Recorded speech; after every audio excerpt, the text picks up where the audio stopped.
Alrighty, we're back. Hello.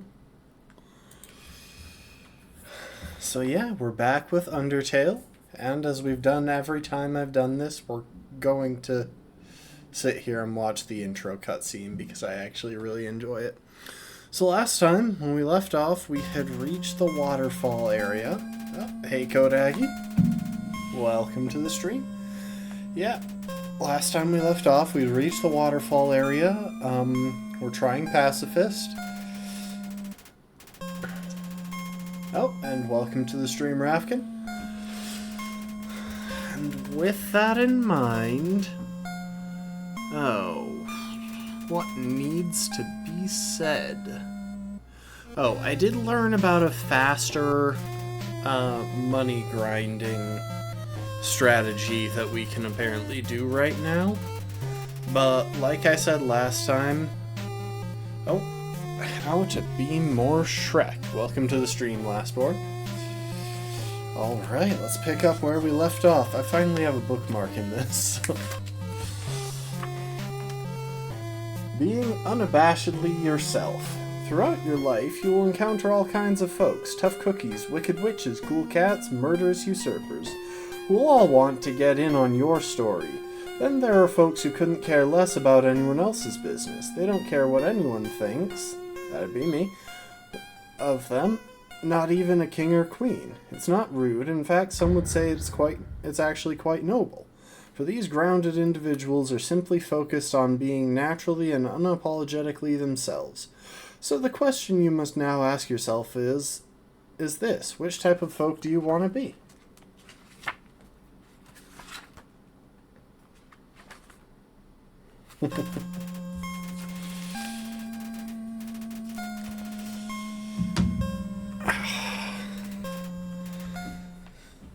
So yeah, like I decided last time, we're going to put off doing any more of the money grinding with the whatchamacallit, the dog residue, because this time around it's gonna be, well, we're just waiting until we can get a completely clear inventory, which means we need to reach the point where Dr. Alfie upgrades our phone.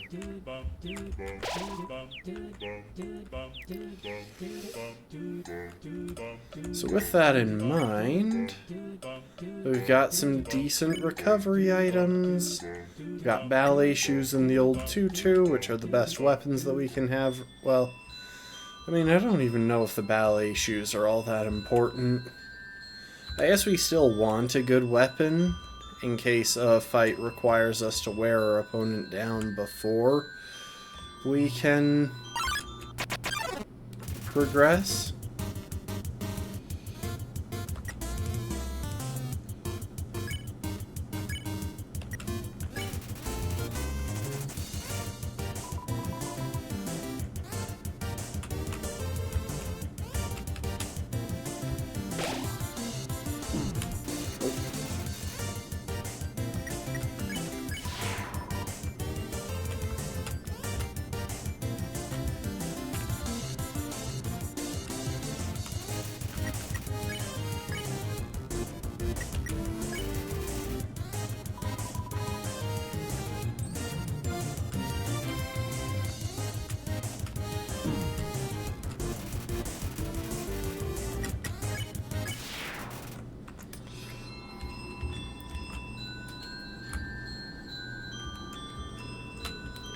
Yeah, so I am going to need to get back in the swing of things as far as the combat of this game goes.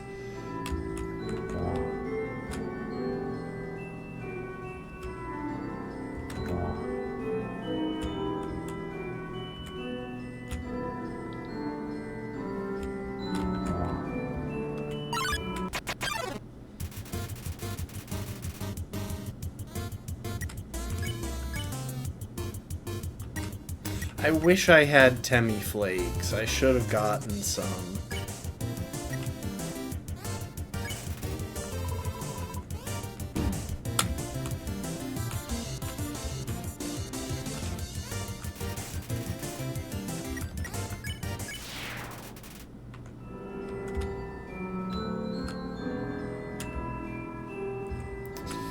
Hang on, we're going to try that again.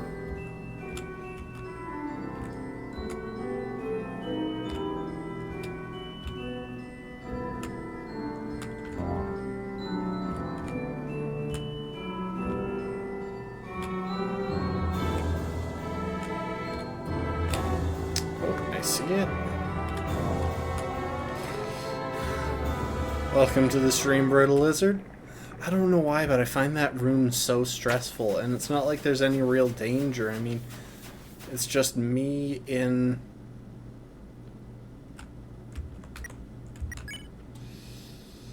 Oh. You know what? I'm going to use a monster candy, because I think I might be about to enter another Undyne chase sequence. Yep.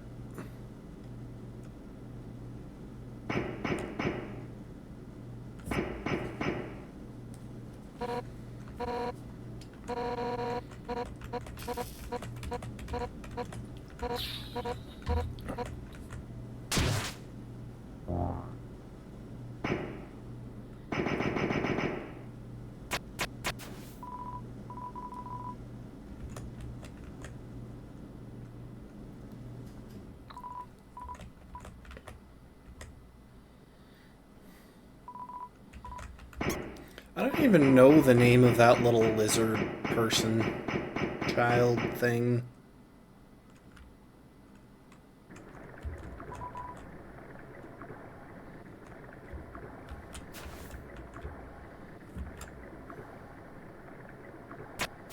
There we are. Yeah, so these things have a lot of lore that I'm going to bypass because... well, we read it the first time through.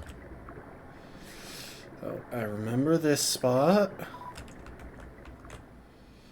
And then our little friend is going to fall off the bridge. Well, we're going to need to have a bit of a conversation.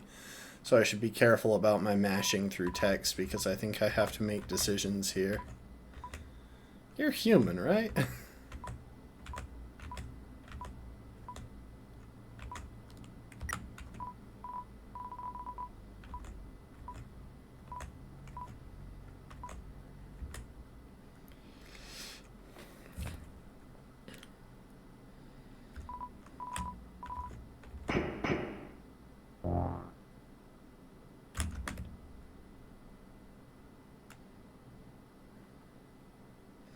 I wonder if you can let her die.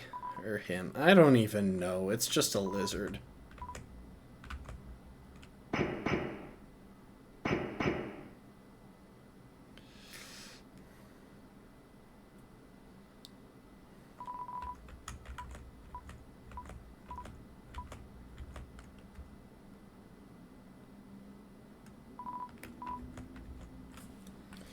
Hang on, I want to check, like, one other thing.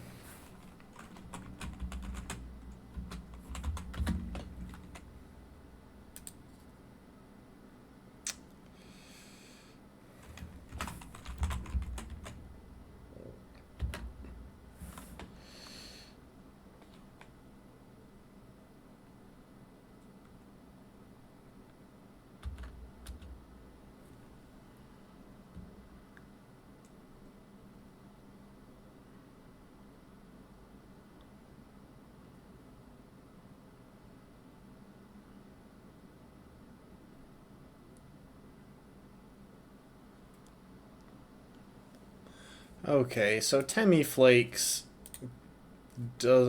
using Temmie Flakes just is another path to spare Temmie. Alright, anyway. Let's continue working toward a pacifist conclusion. What the heck? Hang on, I think I have to talk and then I get a save point here. But I did my research. I know how to spare Undyne. Or at least I've got the general idea. I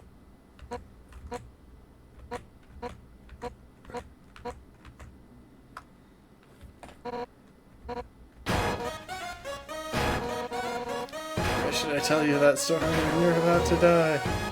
Honestly, Undyne is probably my favorite opponent here.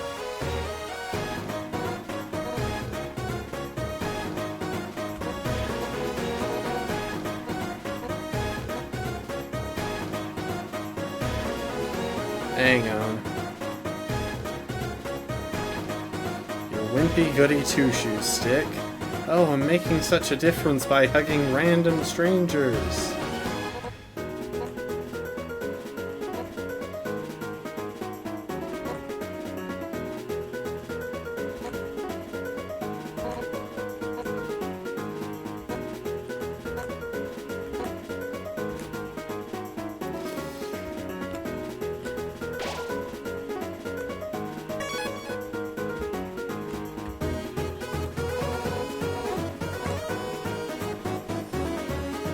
Okay, so this is going to be a bit on the complex side. She turns us green.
Okay, so now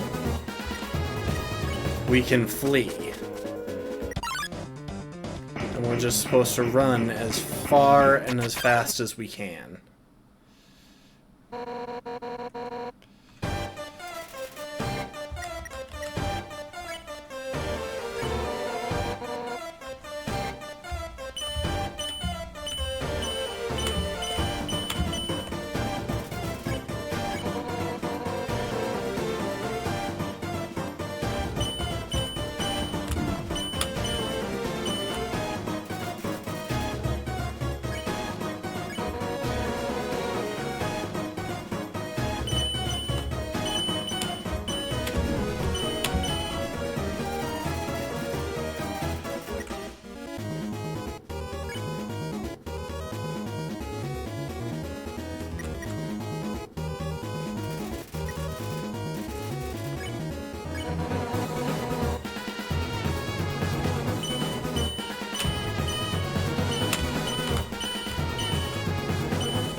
Okay, I'm red, so I can flee again.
Dang it, I have no idea how long my microphone was off for.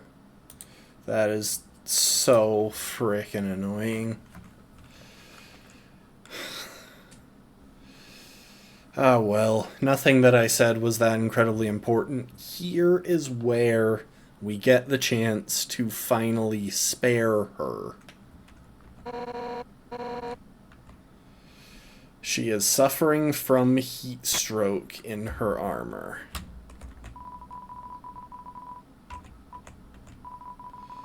And we can grab a cup of water and give it to her. And I guess we're just pouring it on her.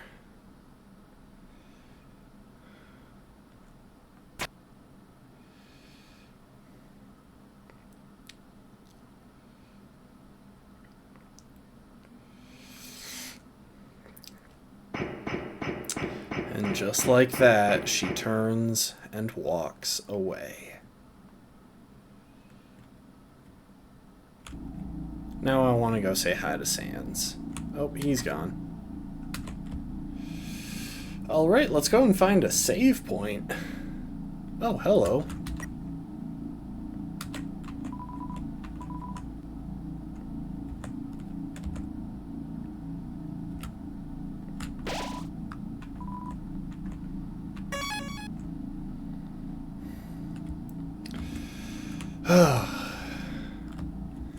And there's one more interesting thing that we can do real quick here.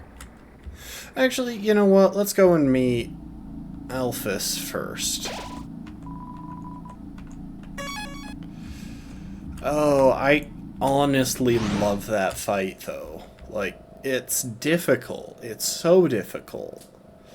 But at the same time, it feels like just a pure test of skill.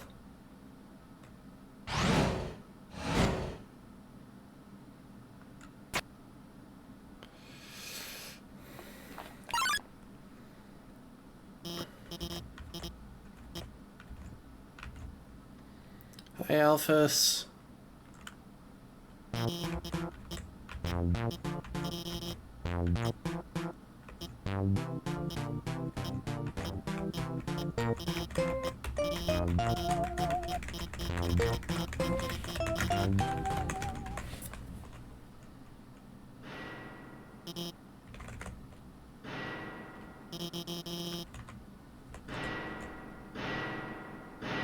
Hi, Metaton.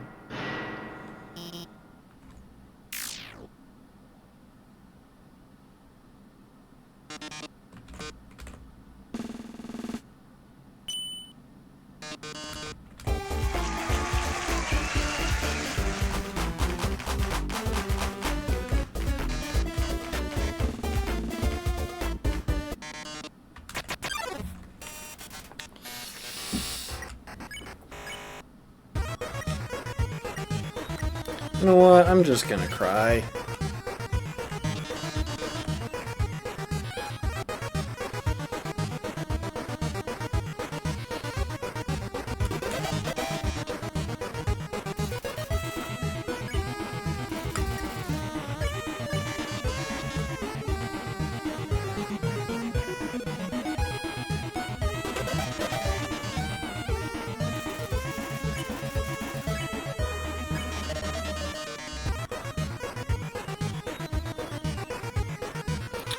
Metal and magic.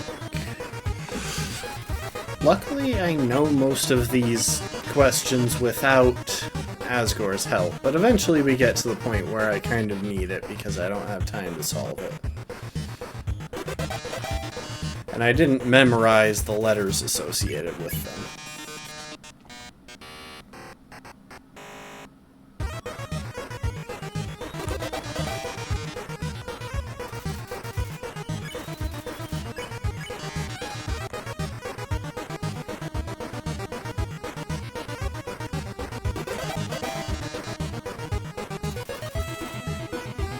Like, that is 100% a Frogget.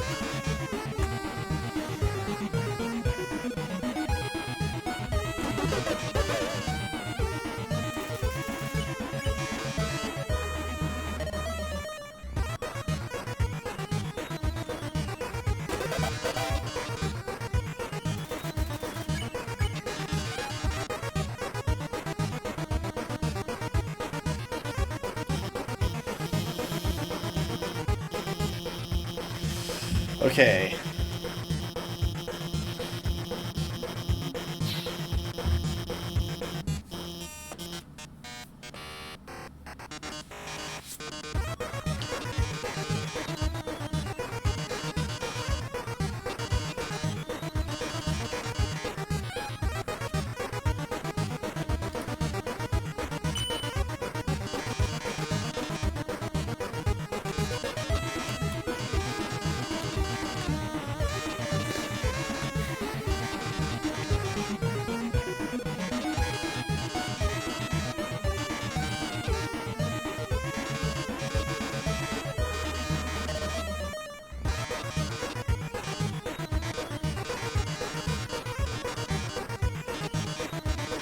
Okay.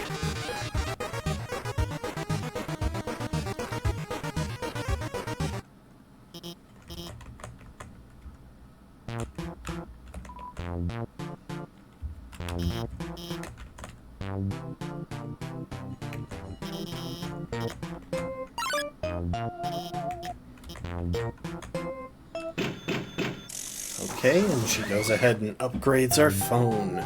Finally, we have all of our inventory space for money farming.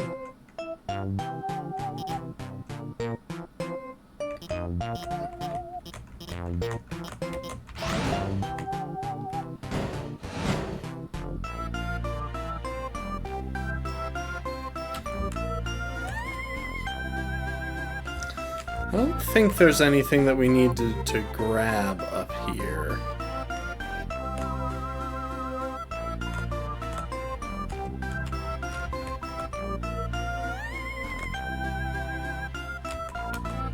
An incredible invention. When not in use, this bed folds into an extremely easy-to-draw box.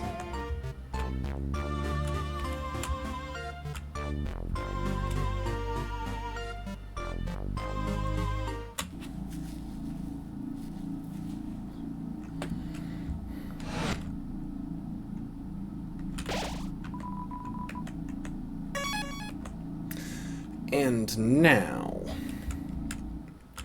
it's time for us to get that thing that we were... It's time for us to get that really good armor. So we're heading to Waterfall.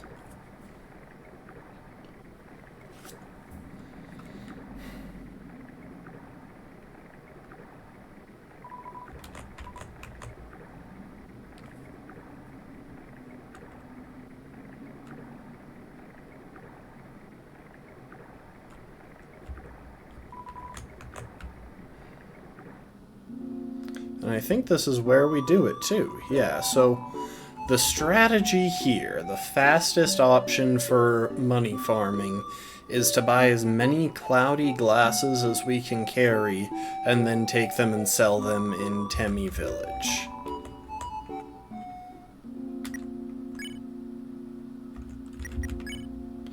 And now that we have a second dimensional box,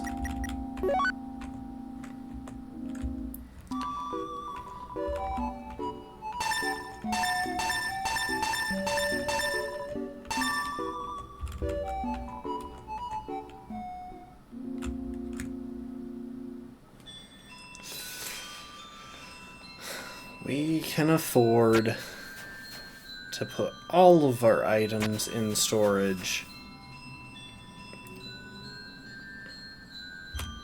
and head straight to Temmie Village. And it's not that far. As I understand, with optimal movement, it takes about 2 minutes to go back and forth, and nets an average of 160 gold profit.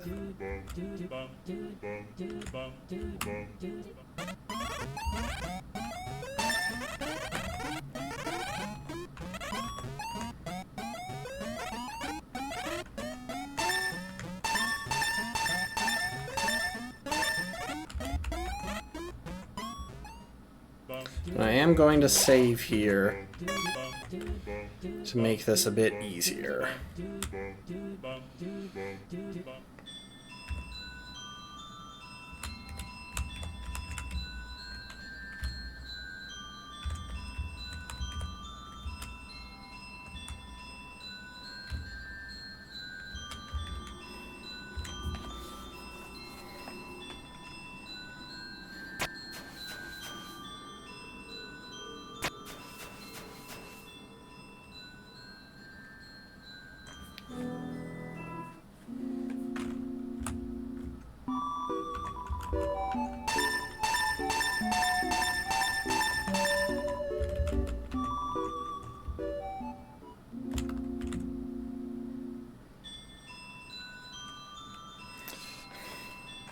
Okay, so we are going to be doing this money grinding for a little bit now.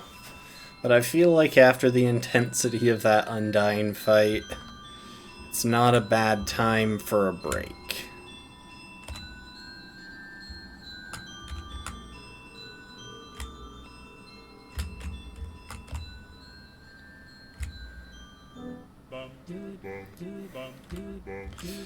Also, this is at least slightly more interesting than the...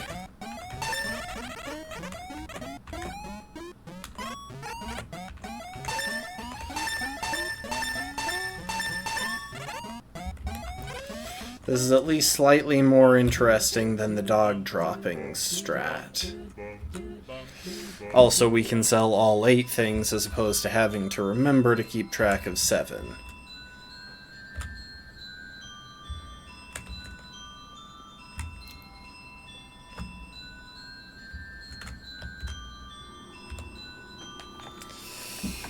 All things considered, it's pretty fast.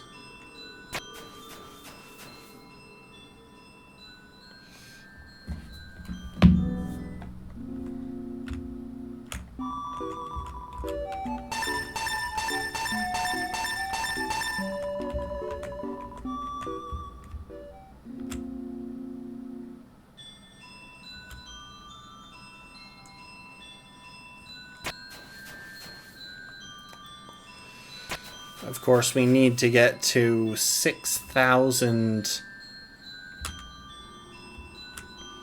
gold in order to buy it.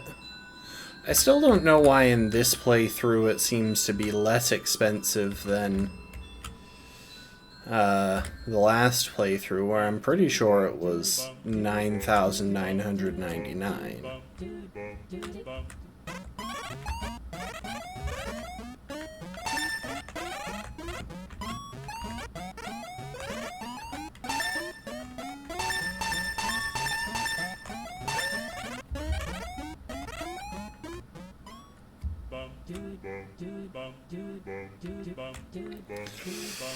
Oh, welcome to the stream, Be Marching. You've come just in time for something incredibly boring, honestly. Now, we're farming money in a way that, at least according to the top result on Google, is slightly faster than the dog poop strategy.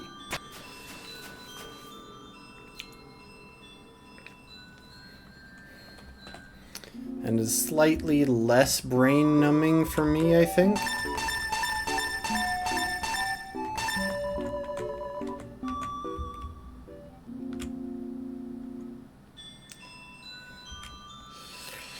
I mean, I'm not growing it.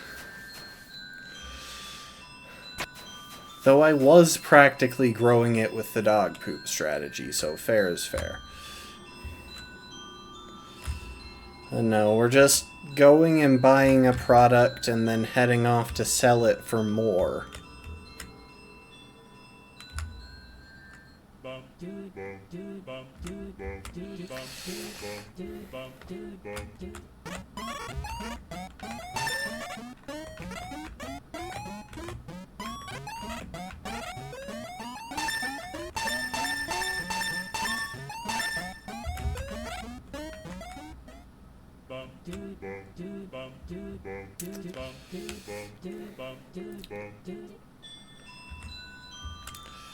And after this, we will probably...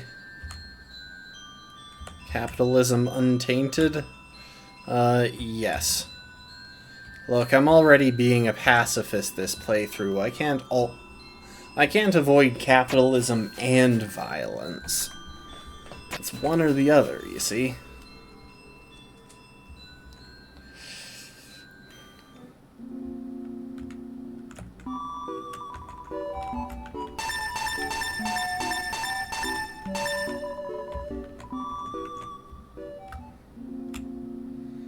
I chose right, did I, though? I mean, violence, even without capitalism, would have made the first run a lot easier than this one is shaping up to be.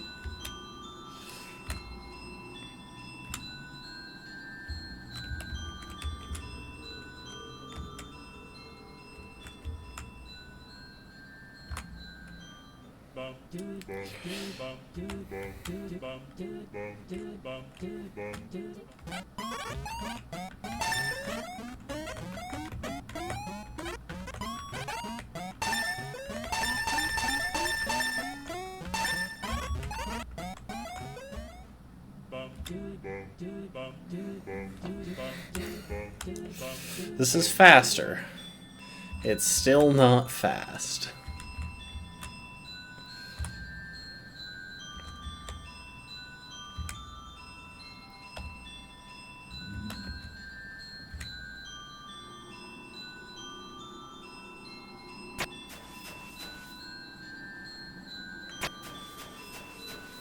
Funnily enough, I don't even think that I can sell my own armor to get that last little bit of money when the time comes. Because...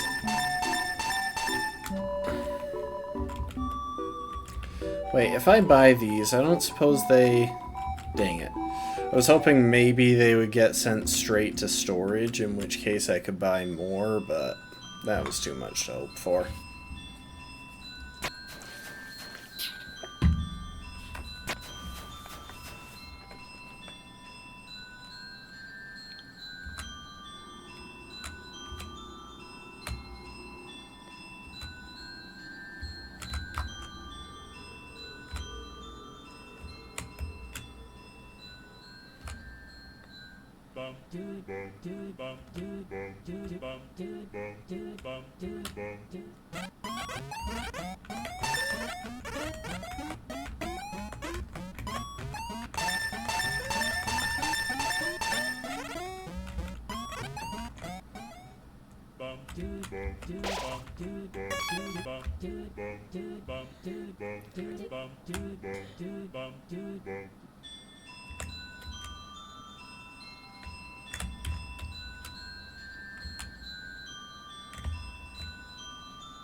Little by little. So we buy them for 30 apiece, so that costs 240. We sell them for 50 apiece, and there's always one of them that sells for 65, so 50 times 7 is 350, plus 65, 415, minus 240.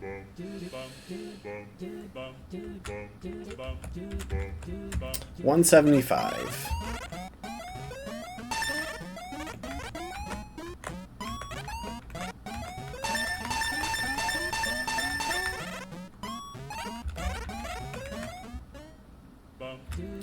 So we make 175 gold in profit each time we do this run.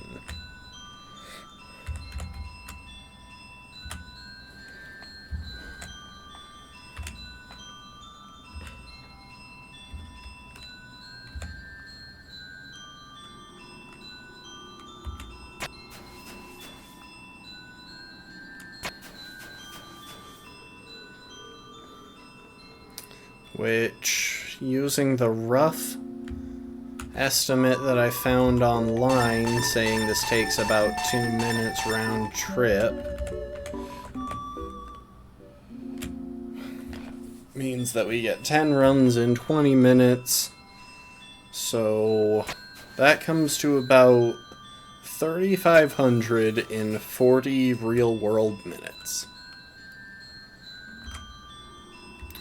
So yeah, we're going to be here a while.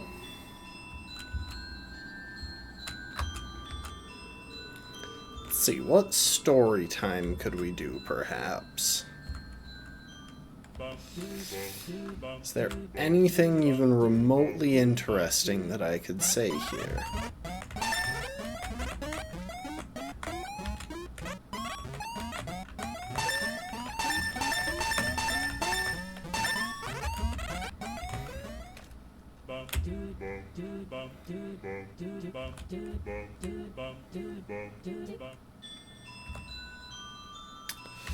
See, this is like a life scenario, because with practically nothing happening on stream, I feel like I'm supposed to fill the silence with small talk or something, but I'm really awful at small talk.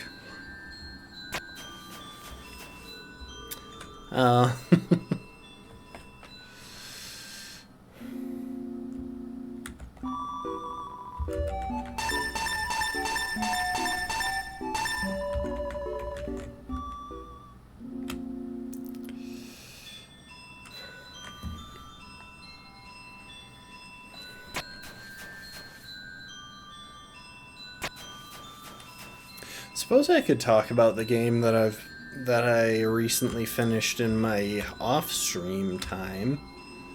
Because yeah, in case it wasn't obvious, I don't really have much of a life.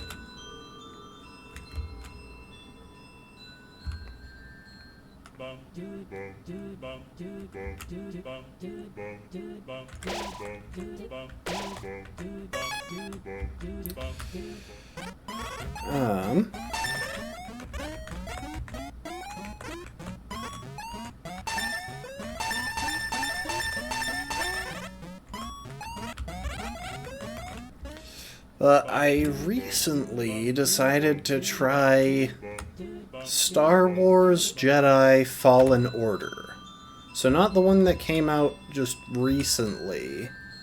I think it came out, not the recent one that came out in like 2023 or something. The one that came out in 2019. And overall, I enjoyed it. The combat was definitely the thing that I liked the most. It played somewhat similar to what I imagine a more forgiving Sekiro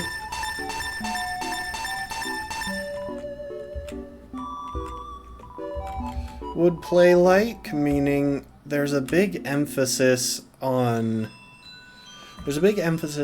parrying in Fallen Order. And as you parry, you build up posture damage on your enemies to get a stun where you can get a big hit in. But there are also other mechanics. Obviously, you've got all of your magical force abilities, which are nice to have. So my personal favorite way of fighting in the game was just pushing enemies off cliffs. I found that there were quite a few enemies that I could push off cliffs that would otherwise take a while to kill. There are these beefed up stormtroopers called Purge Troopers that are the main scenario where if you can push them off a cliff, it saves a good bit of time, because they are surprisingly durable in most cases.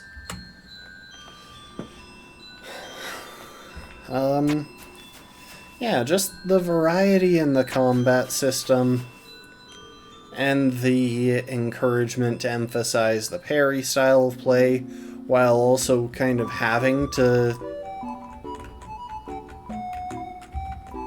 learn the other play styles for enemies that you can't build up stance damage on, of which there are quite a few. Pretty much any large animal. Pretty much anything significantly bigger than human-sized, you can't build up stance damage on.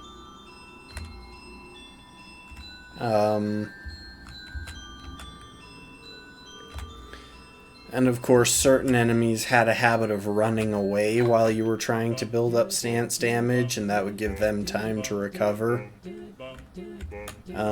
So being able to use force abilities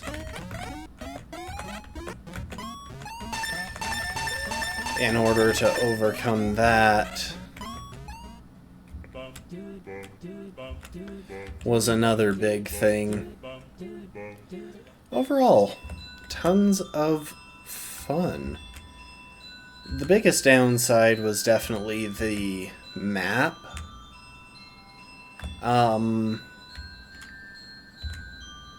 Simply because the map was kind of a pain to navigate at times. Because it's not quite open world. Like, they do sort of just set you free on a planet. Oh, I keep going to the cell option.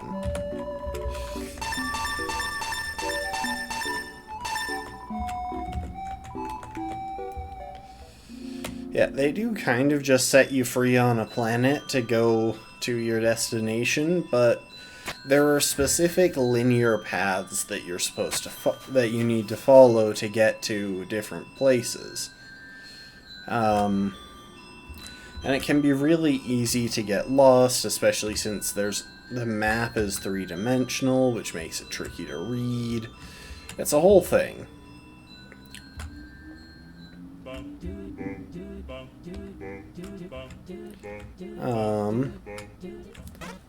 Other than that, I'm trying to remember what else I said about it. Hang on. So I posted some of these thoughts a little while ago.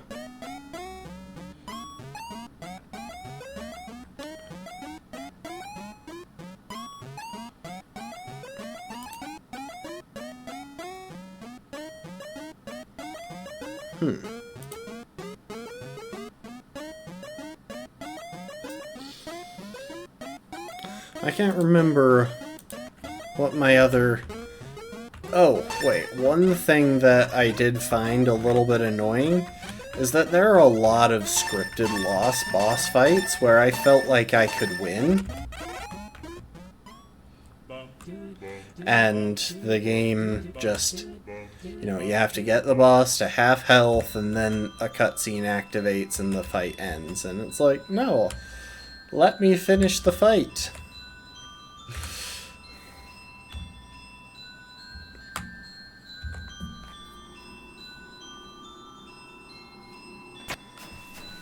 Yeah, overall, I like the plot. I did see... There is a plot.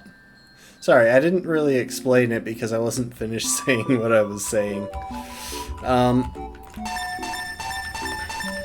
It follows the story of former Padawan Cal Kestis, who was a Padawan during the Clone Wars.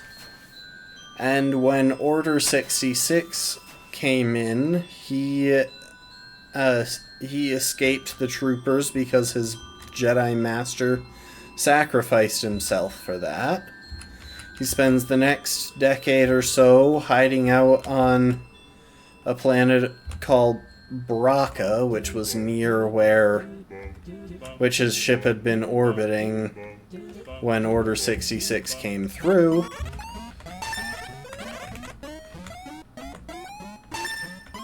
Oh, I didn't mean to sell that for one.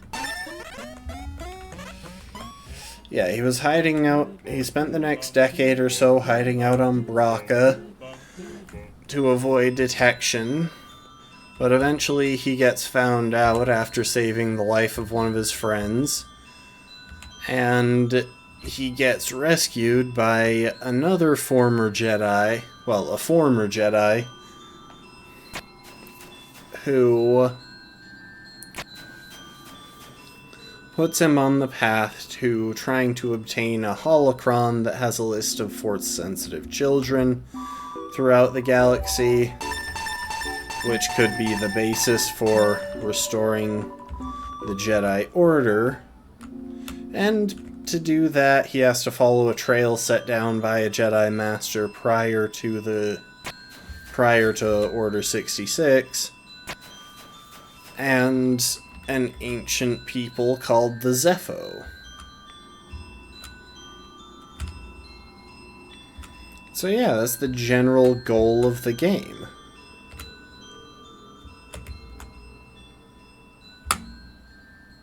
Oh, I remember the other big thing that kind of bugged me about the game. I felt like there were a few places where it actually could have used more cutscenes. I just feel like there are a lot of... I feel like this is a pretty common... occurrence. But... I think a lot of video games struggle to show the passage of time in certain scenarios. Like, they act like a lot of time has passed when in reality, everything that you've done in the gameplay could probably fit into about a week. I gotta stop doing that.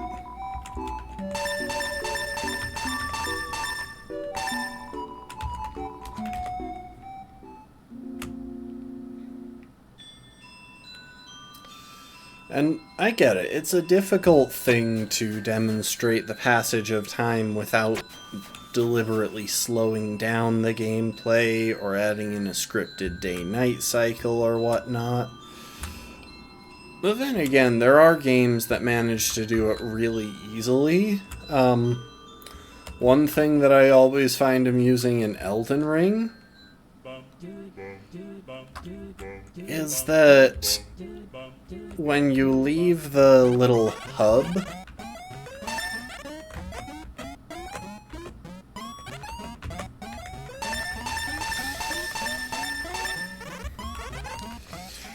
and so there's a blacksmith in the hub called the Round Table Hold who upgrades your weapons for you. And I've noticed that if you talk to him and then leave the hub and come back and talk to him again, he always starts with the phrase, "I thought you... Oh, you're back. I thought you were dead." And with the fast travel system and the fact that you have to fast travel... I gotta stop doing that.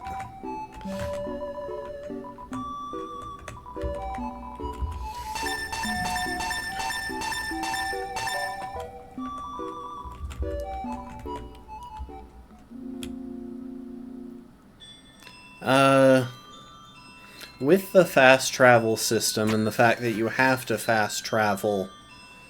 So, the fast travel system takes an unspecified length of time.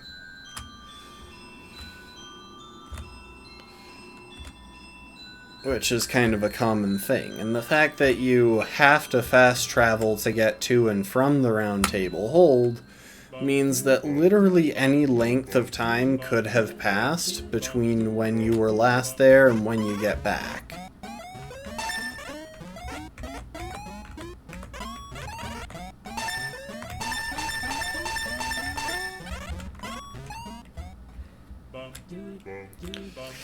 Which, paired with his line, helps express the passage of time and suggests that the game may actually be taking place over a much larger period than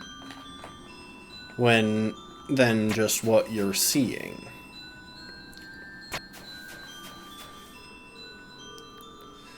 But yeah. Anyway, Fallen Order follows Cal Kestis' story as he reconnects with the Force and takes steps to try to restore the Jedi Order. And then there's the sequel, Jedi Survivor, I think it is. Something like that. I can't actually remember what it's called, because I haven't played it. and I will probably hold off on playing it for a little while, as everyone I've talked to says that at present it's a bit of a buggy mess. At the very least, I'm going to wait until it's on sale for pretty cheap.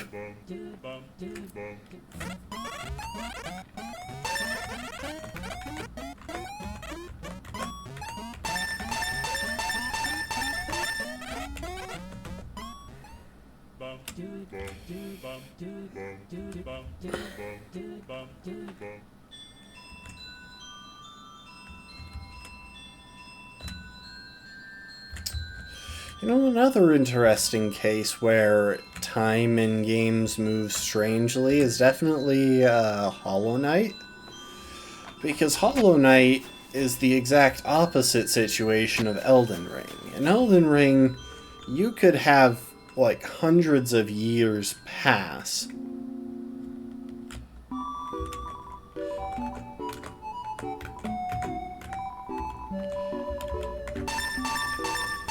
in between events just because you bypass them with fast travel and stuff. It's unlikely, but like, it's entirely possible that it takes a long time.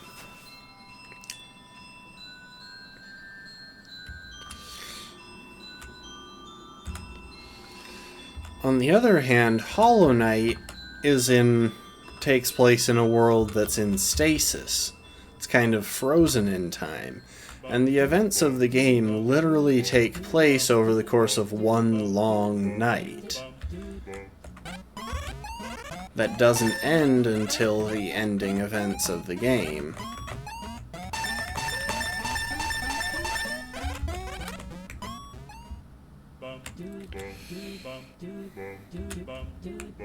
So no matter how much time passes in-game, no matter how much time you spend playing it, no time has passed in-game.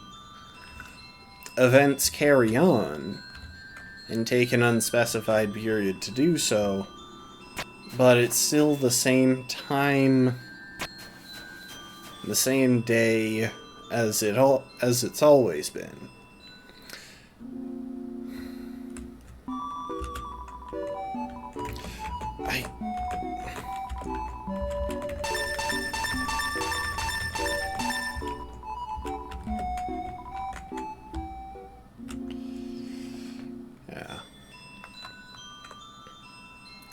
And of course, then you've got the other alternative, which is some sort of time loop. I guess you've got a few other alternatives. You've got scenarios where the time doesn't matter, like in Breath of the Wild and Tears of the Kingdom. The amount of time that has passed in-game really doesn't affect anything, other than just what time it is in-game.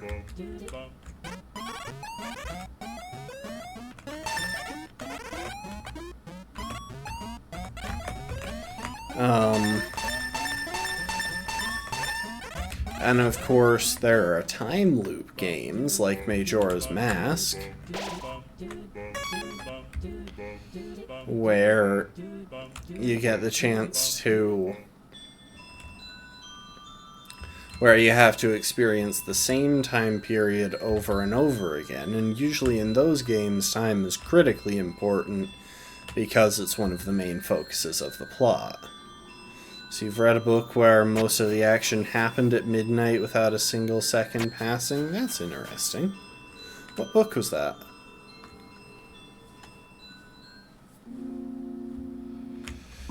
Yet how to handle time is such a major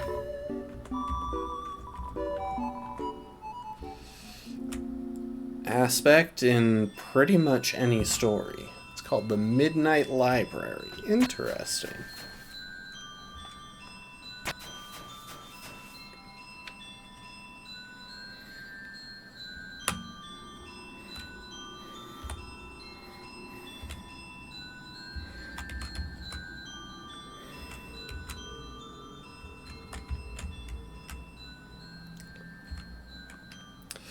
I do find it kind of strange that in the case of Hollow Knight and Elden Ring, both games take place in a world that is in some way in stasis.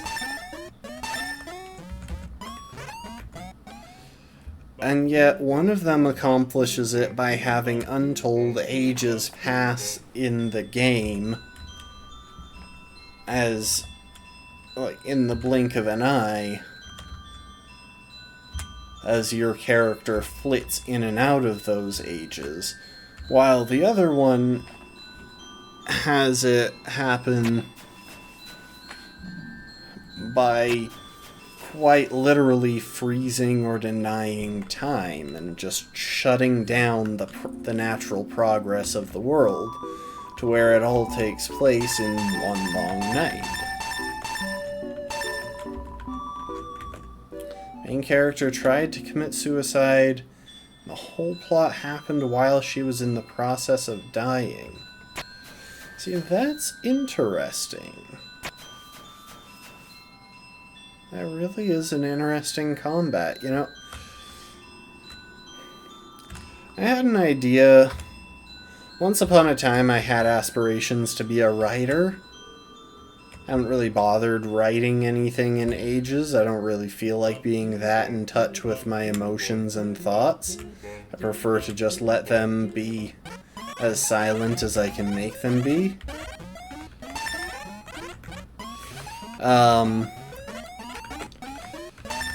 But when I was... One of the last story ideas that I came up with that I really loved was for a story that I was going to call Soul Sisters. The basic premise is that these two girls had been born in the same hospital at the same time on the night of the winter solstice.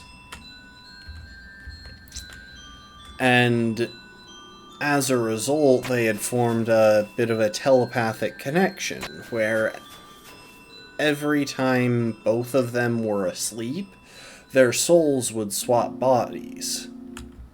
There were distance limitations and all of that. I gotta stop doing that.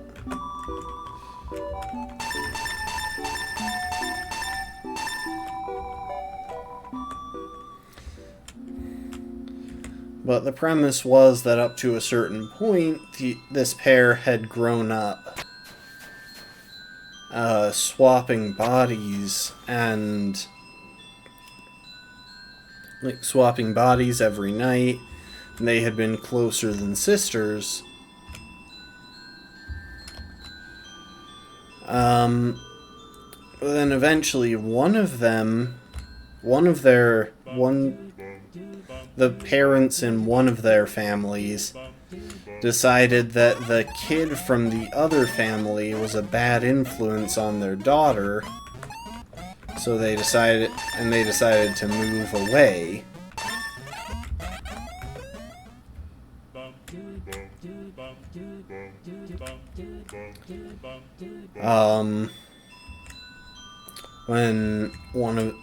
When they were just like preteens. And so after an entire childhood of being practically the same person, they became two different people and didn't see each other for decades. Well, for roughly a decade. Every time. Well, it didn't help that the parents in that family were complete snobs and the other family was poor.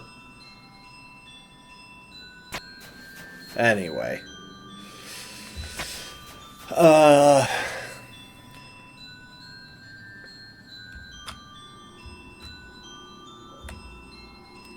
So yeah, roughly a decade later, the one who moved away is now on her own, is now no longer living with her parents, and she decides to move back And she's actually gotten engaged, so she brings her fiance with her.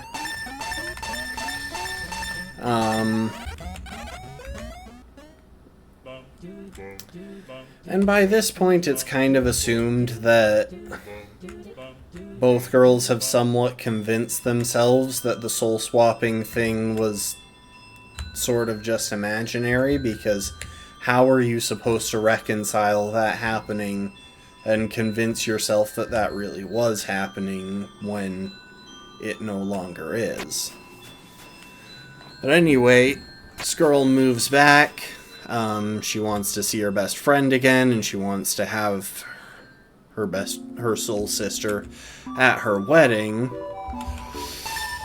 But yeah, they start brain swapping again, and the natural result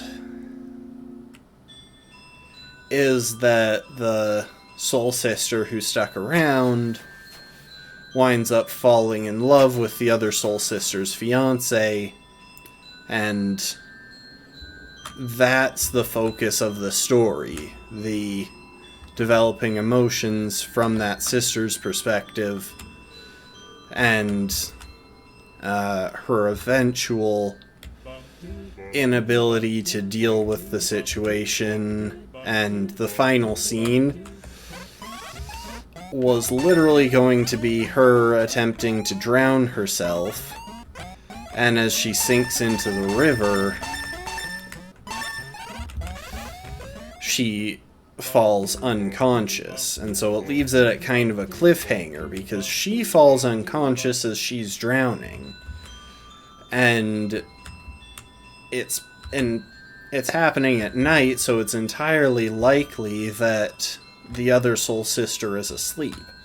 And one question that the story that is impossible to answer in this case is, when they swap souls, does it happen when they both fall asleep or when they both wake up? Because if it's when they both... If it's when the second one falls asleep, then you can see how that would become an extremely messy situation if she falls unconscious while committing suicide, as her friend, as her soul sister, is also unconscious. And the idea would be to leave that unanswered. Because truthfully, I never came to a conclusion about even what I think it is. There's no way to test...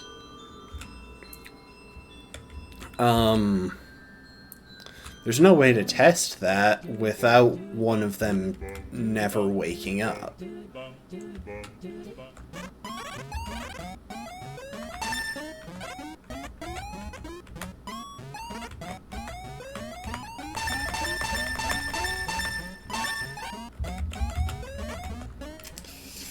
And, like, that's the end of the story. There's nothing afterwards. There's no reveal scene or anything.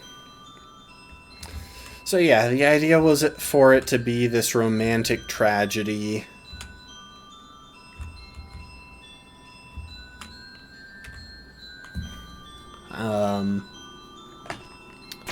But yeah, kinda lost the motivation to write it, so the story will die in my head.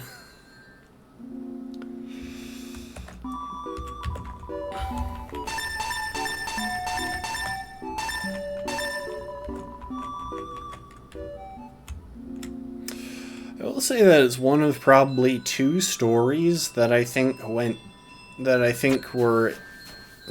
up with that I think were intended to go deeper than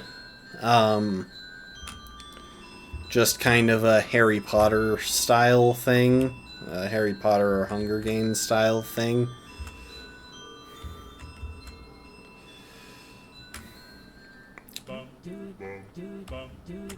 Where they were really supposed to get in depth with the emotions involved.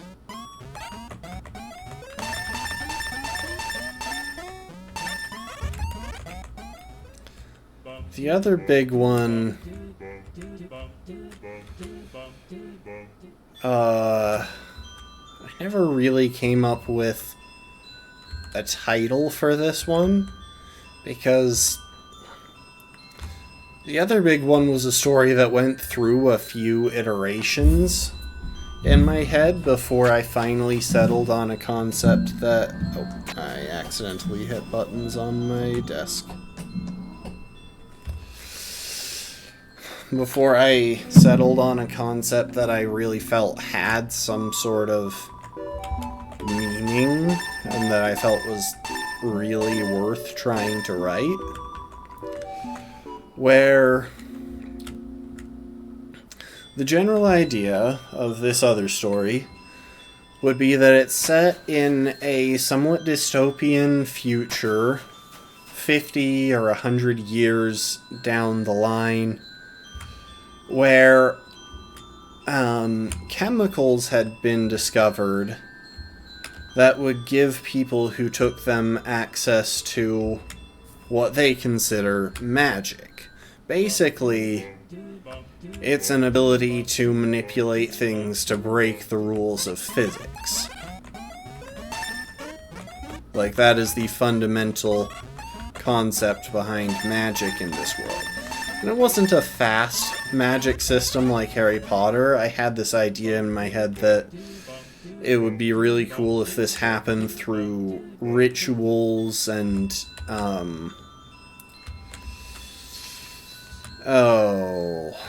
rituals and procedures, a bit more alchemically, if you will.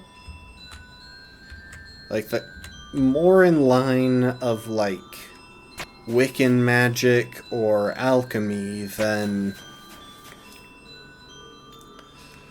what we associate with things like Harry Potter or Star Wars.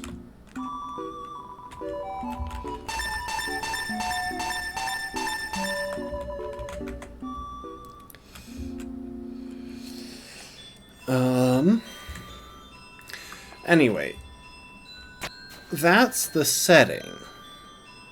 And of course, these magic-producing chemicals have been through a few different iterations.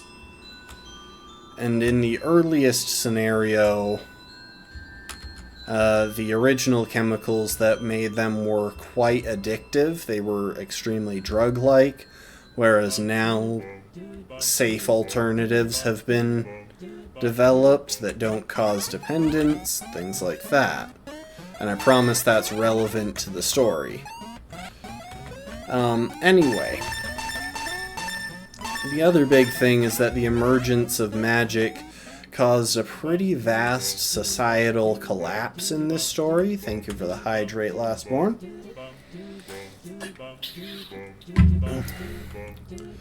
Where the abilities, the things that people could do with magic drove society into anarchy, governments and nations fractured, and certain areas became lawless while other areas managed to maintain some semblance of order by severely cracking down on the use of magic and strictly regulating it.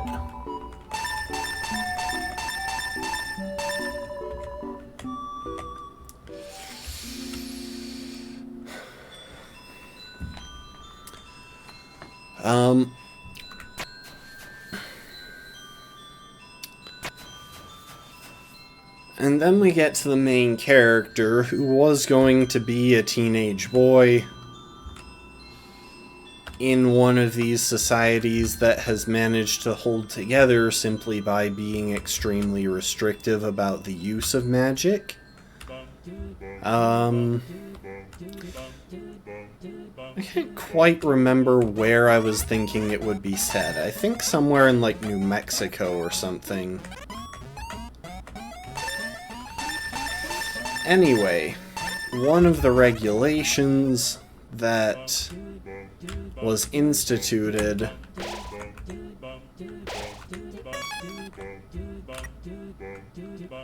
Oh, I've got the money. Nice. One of the regulations... Oh my gosh, it's only 5,000.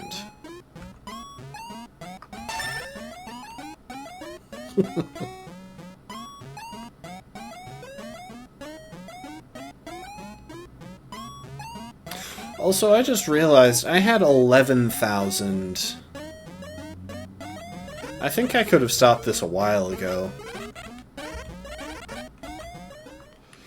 Okay, well, I was not paying attention anyway.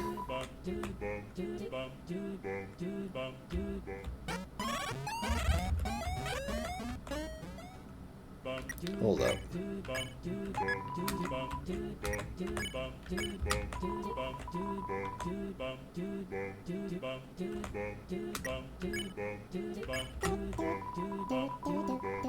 Defense 20. Raises attack, might come up, recovering HP every other turn, and buffed invincibility is really good. Wait, no, I've only got 1100. I keep reading that number as 5 digits, but no, the last one is a G.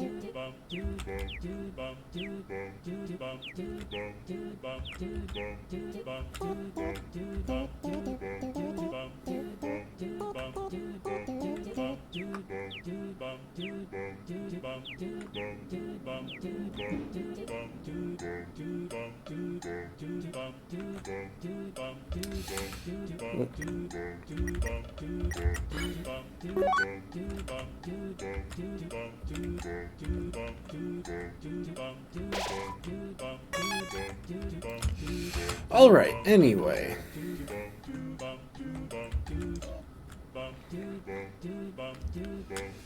Back to making real progress in the game.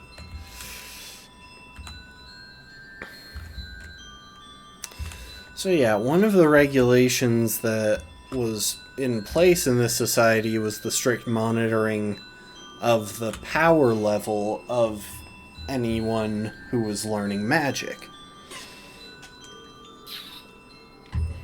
And if their powers were growing at a rate faster than normal, it was presumed that they had been concealing higher level powers, which was severely punishable under the law.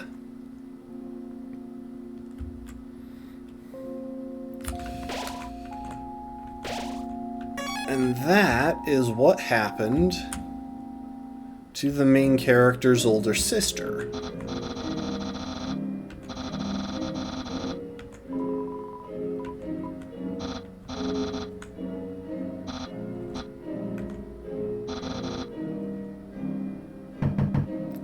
I don't know what he just handed me.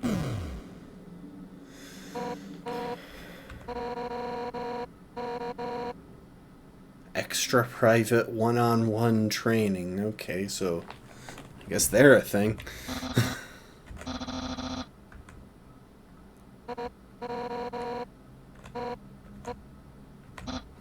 Oh, that expression on her face.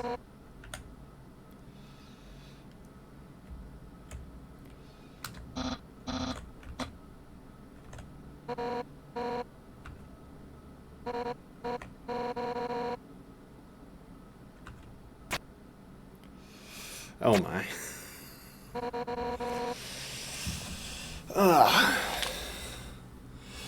Sorry, I'm just trying to collect my thoughts.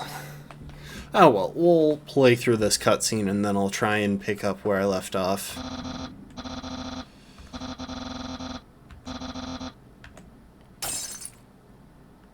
Oh my. Hi, Undyne.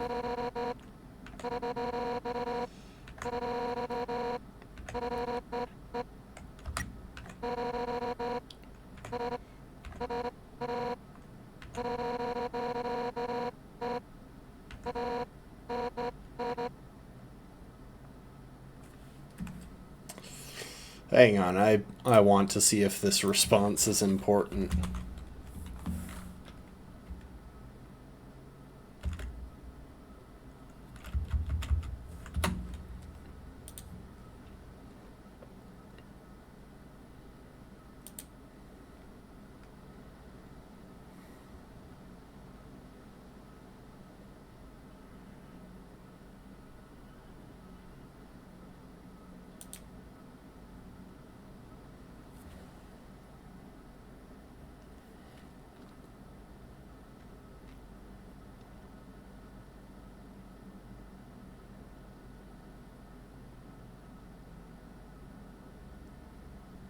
Okay, so I do have to befriend her.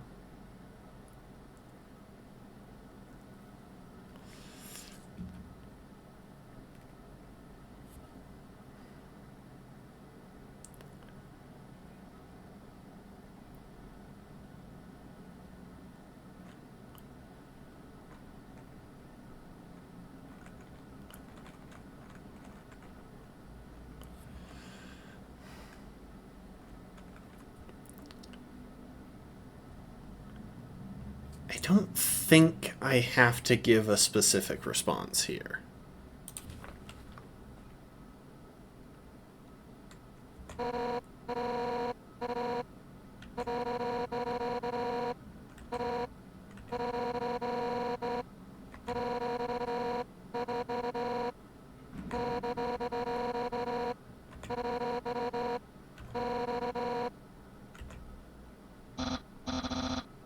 Dang, what a shame. I thought Undyne could be friends with you, but I guess I overestimated her. She's just not up to the challenge. Oh, thank you, Papyrus. Darn it, he thinks I can't be friends with you? What a joke. I can make friends with a wimpy loser like you any day. I'll show him. Listen up, human. We're not just going to be friends. We're going to be besties. I'll make you like me so much, you won't be able to think of anyone else. It's the perfect revenge. Why don't you have a seat? Oh, we're showing Umbreon. Oh, hang on. There's the little guy.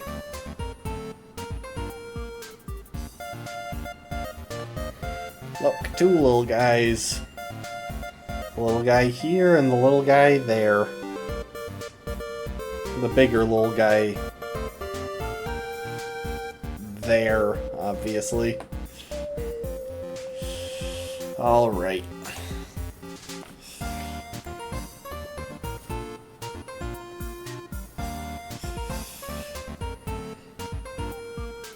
You in place? Good. Alright, let's see where this is going.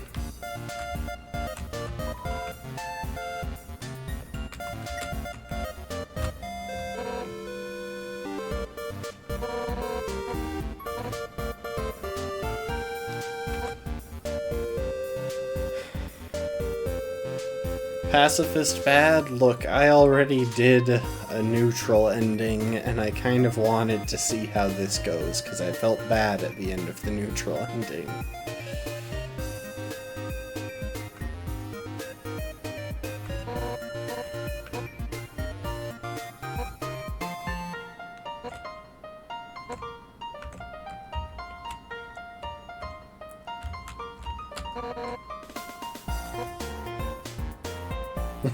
One time Elvis's friend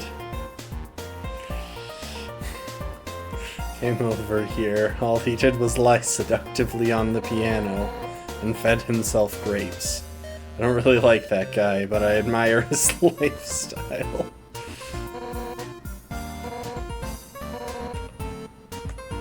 Maybe some nerds. A teacup in the shape of a fish.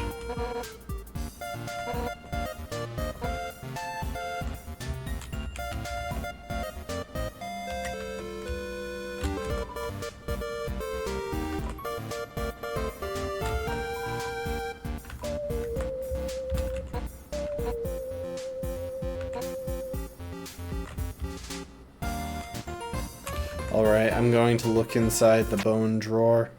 It's the doggo. And I can see him again. I'm feeling evil, thinking I'll kill them all. I mean, I got pretty close to killing them all in the first playthrough anyway.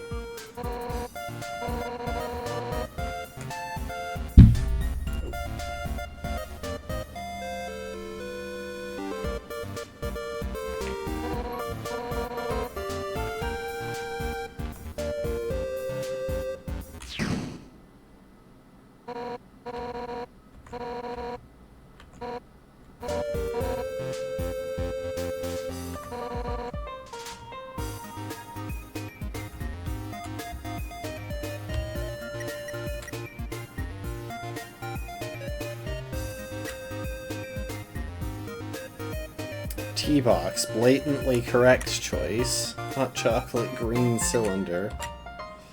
Soda, sickly yellow liquid. Sugar goes in tea. I'll go with the blatantly correct choice.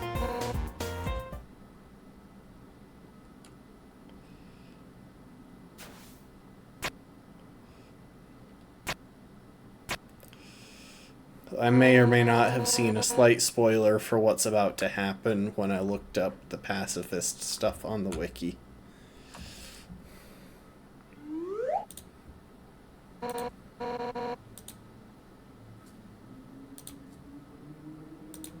It's all done.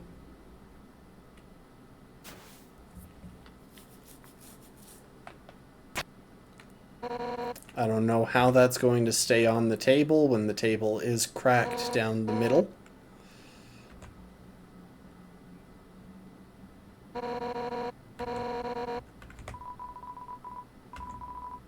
It's burning. But other than that, it's pretty good.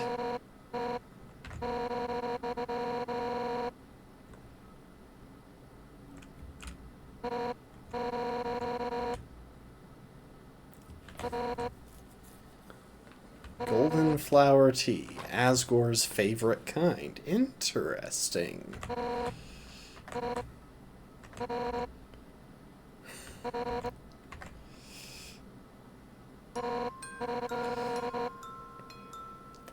I love this music.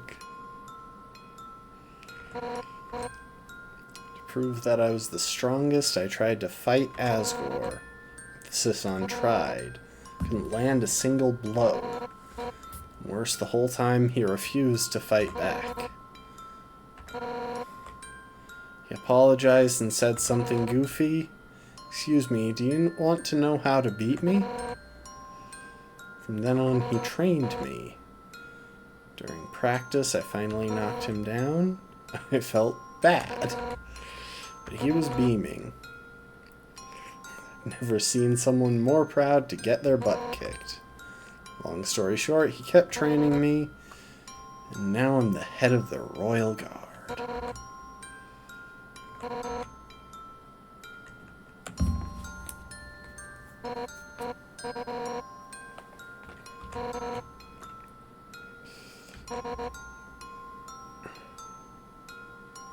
I don't know if I can ever let Papyrus into the Royal Guard.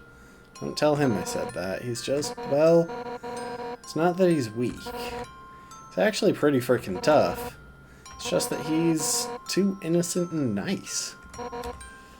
Look, he was supposed to capture you, and he ended up being friends with you instead.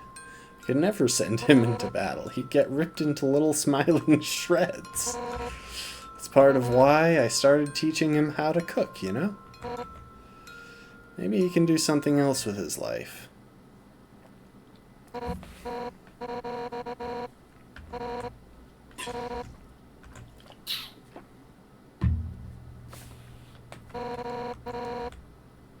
Papyrus, his cooking lesson. He was supposed to have that right now.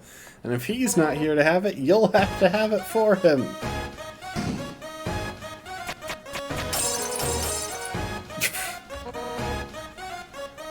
Nothing has brought Papyrus and me closer than cooking. Yeah, that should be me, not I. Which means that if I give you his lesson, we'll become closer than you can even imagine. Afraid we're gonna be best friends. That grip. Sauce. Vegetables is your greatest enemy? Pound them into dust with your fists. Strong. You knock over a tomato.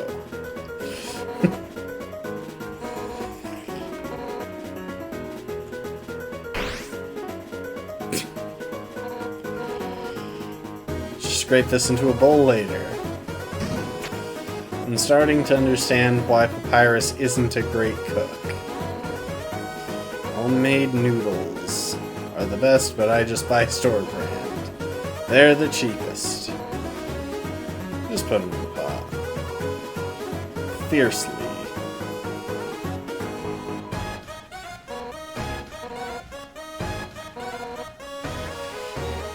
The more you stir, the better it is.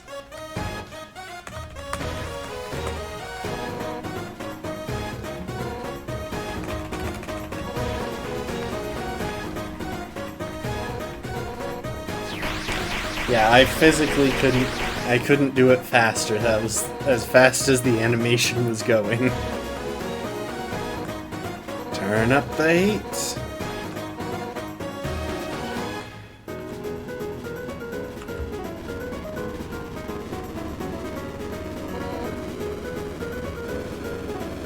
I mean, I can only turn it up as fast as it's possible to turn it up.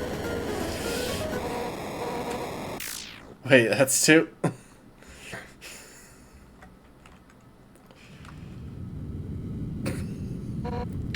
Yeah, this is what I read on the wiki.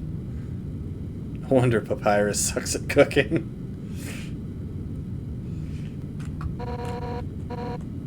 Scrapbooking? Friendship bracelets? What's next? Oh, who am I kidding? I really screwed this up, didn't I? I can't force you to like me, human.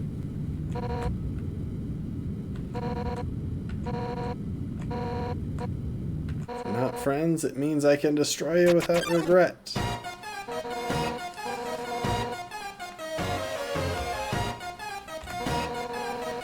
I've failed to befriend you. That's it. I don't care if you're my guest anymore. Thank you for the hydrate, Lastborn.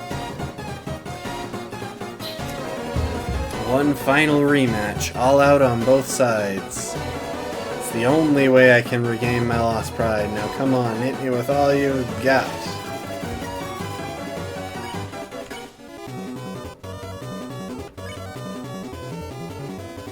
I have a feeling the solution is just fake attack. Pretend to swing at Undyne with all your might.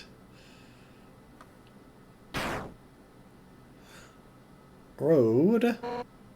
I didn't mean to deal damage. You just can't you just can't muster any intent to hurt me, huh? You know what? I don't actually want to hurt you either.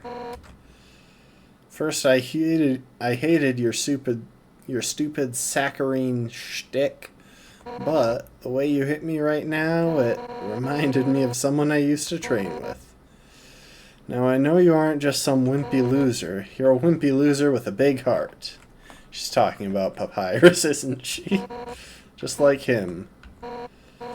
Listen, human. Seems that you and Asgore are fated to fight. Knowing him, he probably doesn't want to. Talk to him. Sure, you can persuade him to let you go home. Eventually, some mean human will fall down here. I'll take their soul instead. That makes sense, right? Oh, and if you do hurt Asgore, I'll take the human souls across the barrier, beat the crap out of you. That's what friends are for, right? Now let's get the heck out of this flaming house. Oh my gosh, the house is crying. Have to hang out another time. Somewhere else, I guess. We'll go hang out with Papyrus. If you ever need help, just give Papyrus a ring, okay?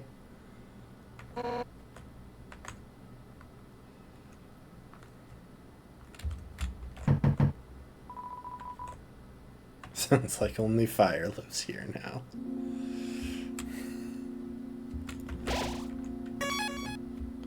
Alright, we have befriended Undine.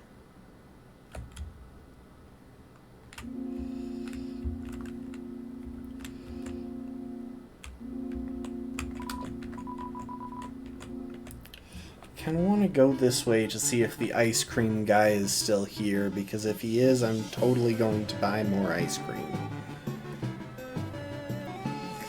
The thing is, ice cream is just a really nice thing to have, because that's 15 health for not too bad of a cost.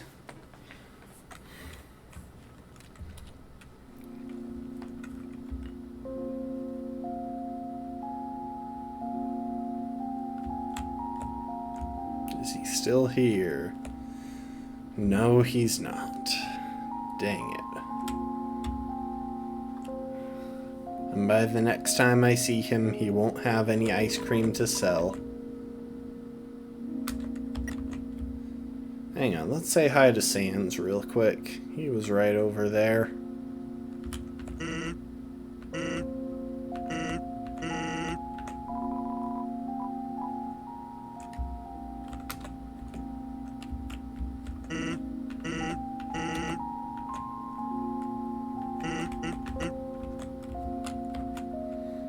Yeah, I knew that was going to happen, but I figured maybe that's necessary to progress Sans' story correctly.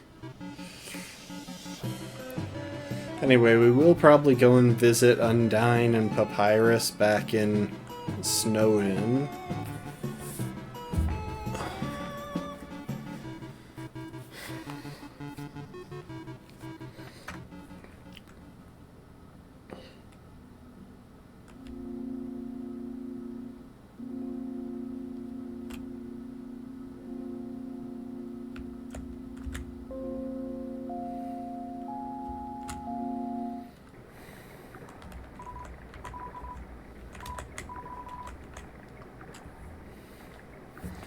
Alright, Umbreon.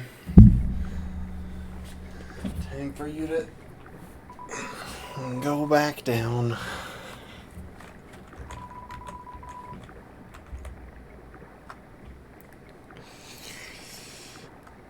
I wonder if Temmie Village has any new items for sale now that I've bought the armor. I should check.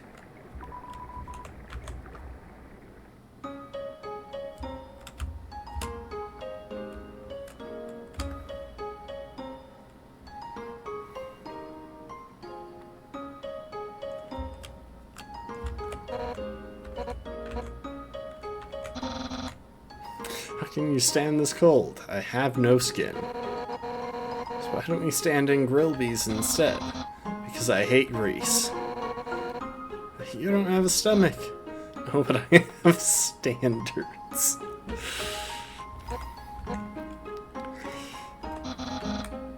Rent's cheap.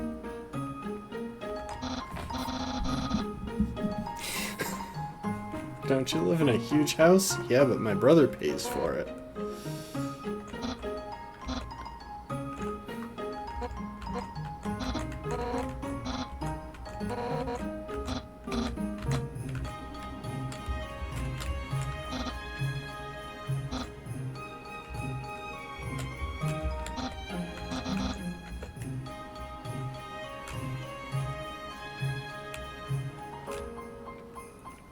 So if I go in the house, do they go in too? I mean, I went on a date with Papyrus. I befriended Undine. I think we'll go and check Temmie Village one more time. Just to be sure I know what they sell at this point.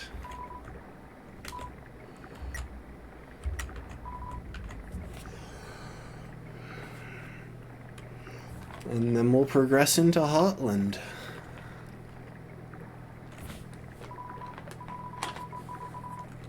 Beware of the man who speaks in hands.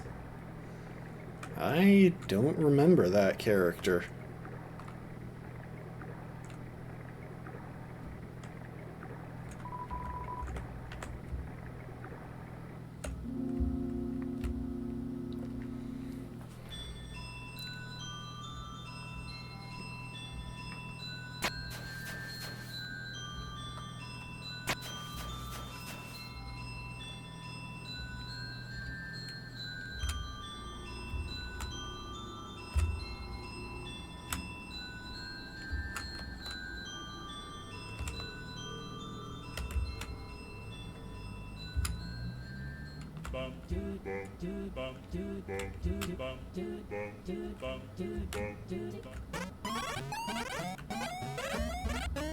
Okay, it's just more Temmie armor.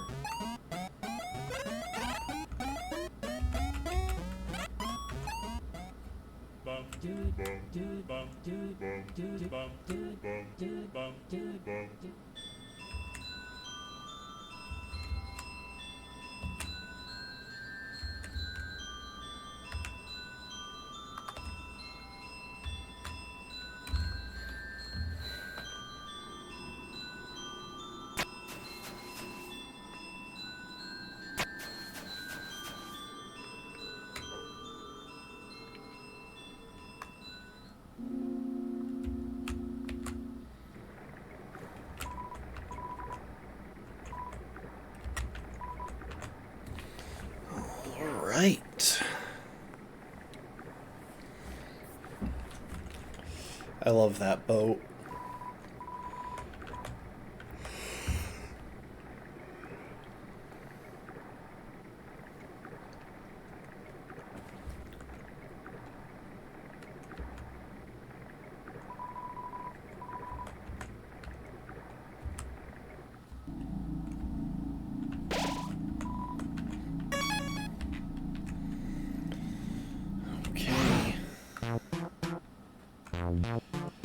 Into this chapter.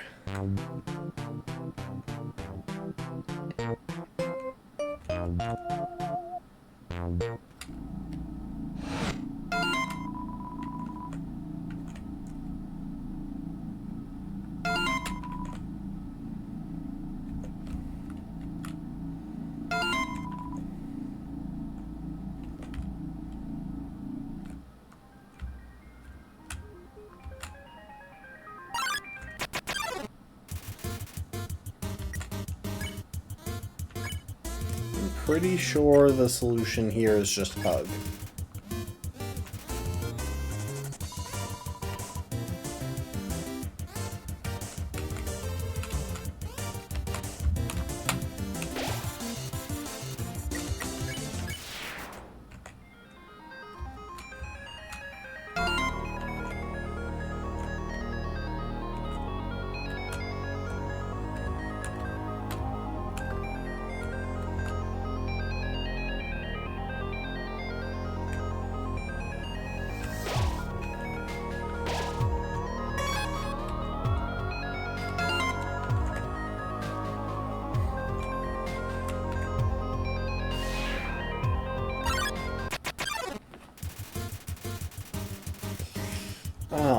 I can't remember how to properly be nice to Sunderplane.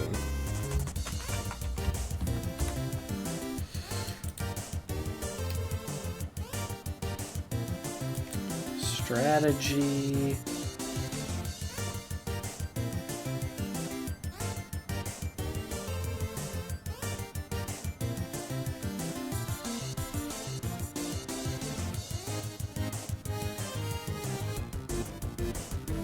Okay. Gotcha.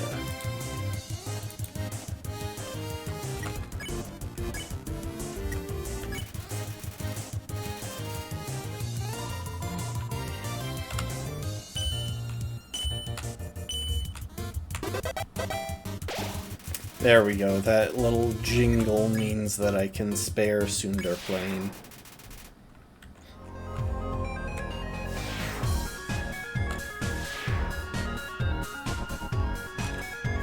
Oh, I'm done.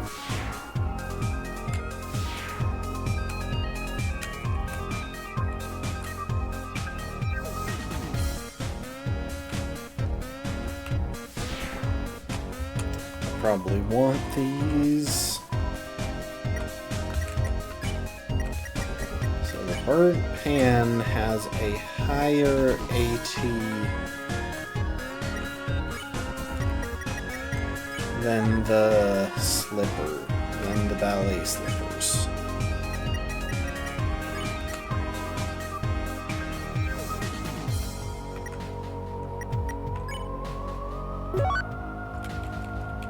So I can put away the ballet shoes. Honestly, I think I'll use Dimension Box B for items that I don't anticipate getting out again.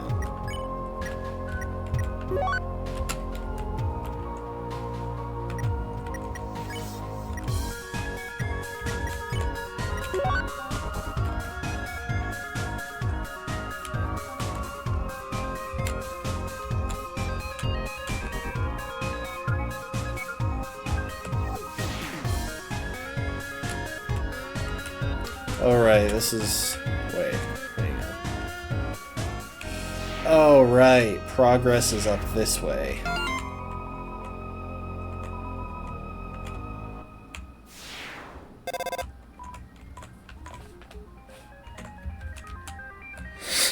Like, Alphys, you added the texting option. Just text me.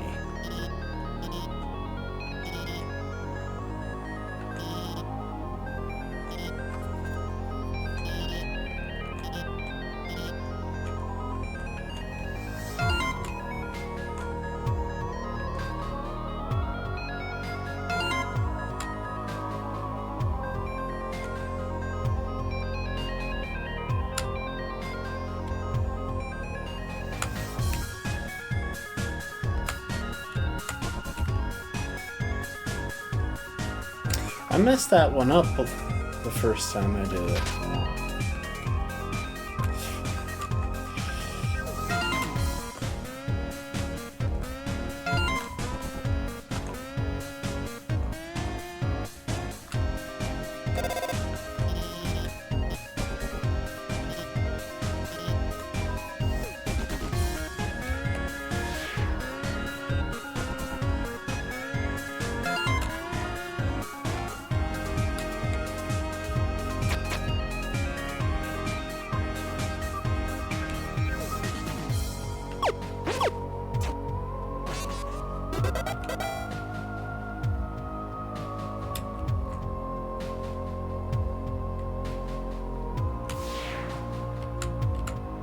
Oh.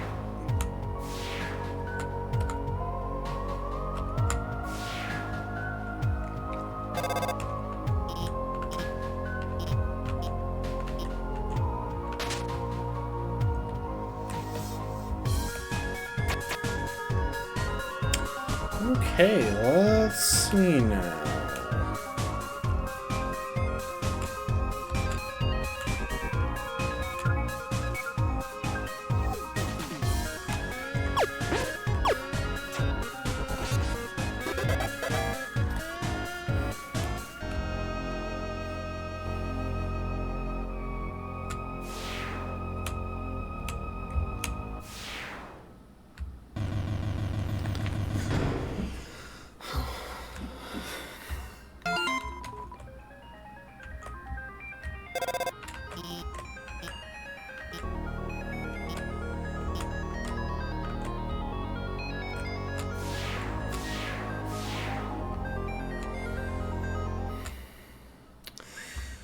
Alright.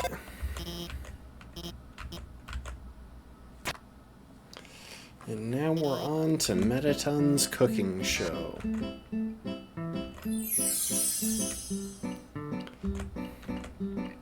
I honestly have no idea how to spare Metaton, and I should probably look it up in case there are any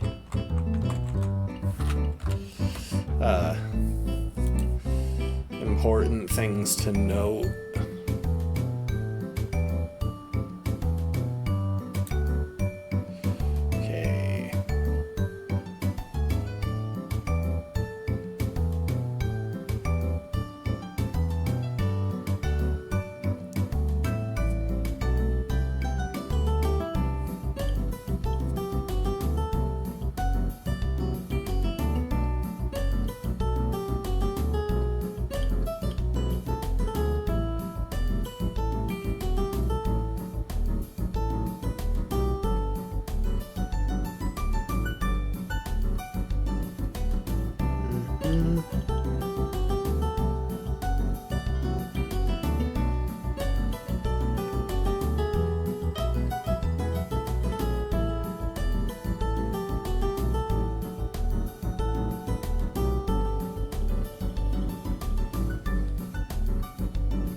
Okay.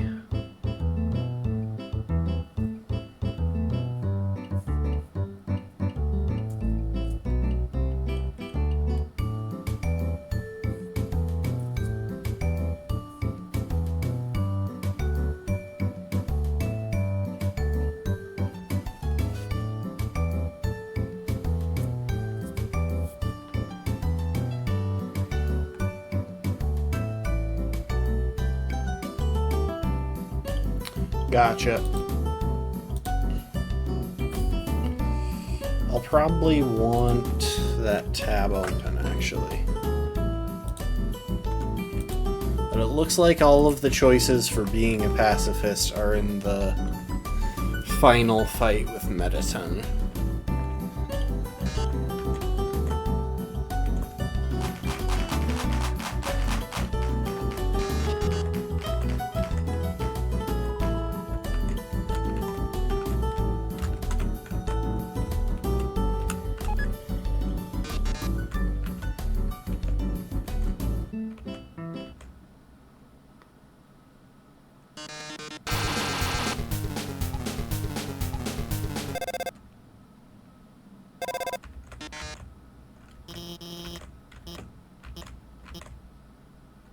Couldn't you make a substitution in the recipe?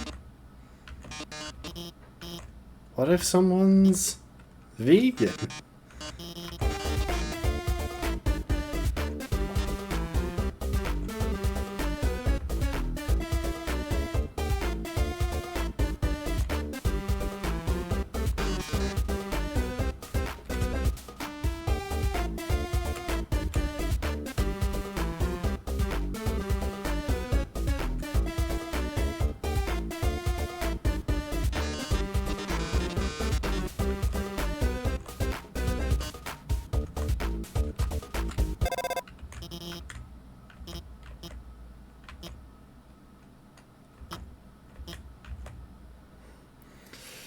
Oh yay, the jetpack section. I was really bad at this my first time through.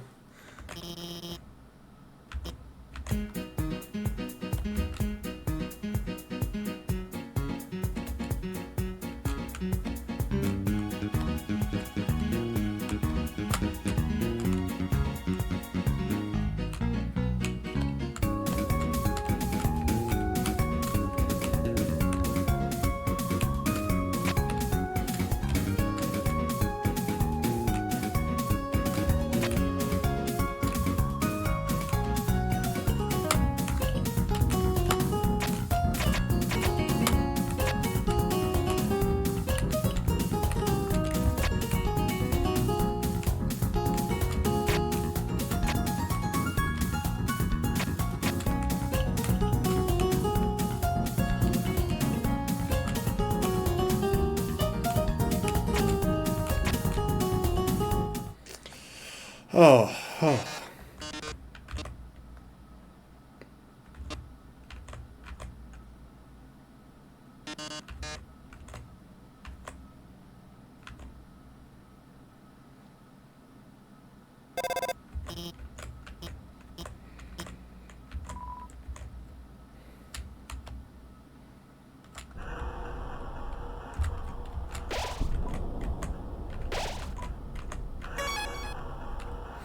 Honestly, this game stresses me out. I am terrible at bullet hells.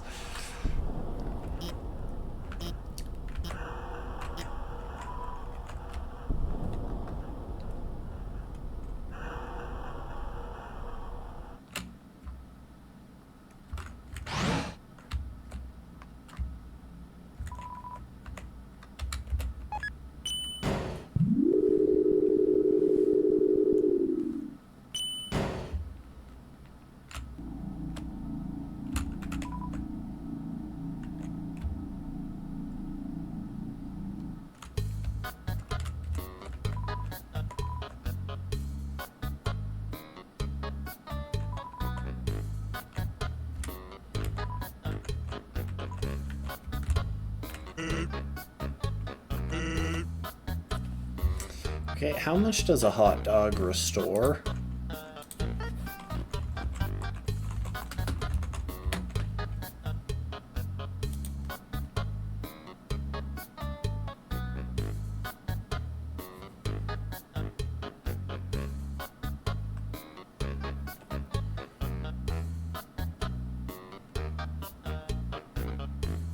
20 HP.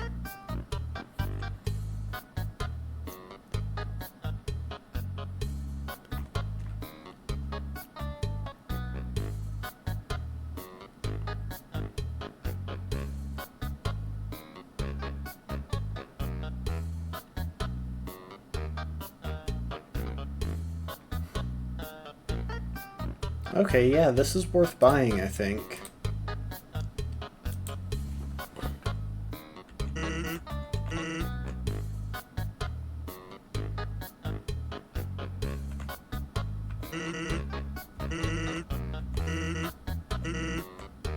I'm actually out of hot dogs. Here, you can have a hot cat instead.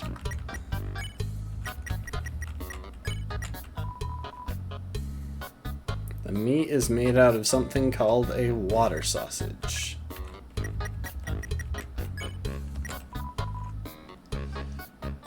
Like a hot dog, but with little cat ears on the end.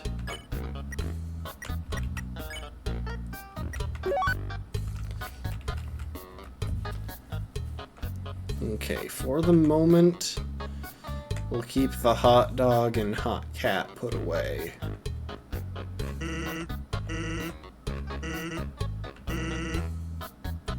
You really like hot animals, don't you? Hey, I'm not judging.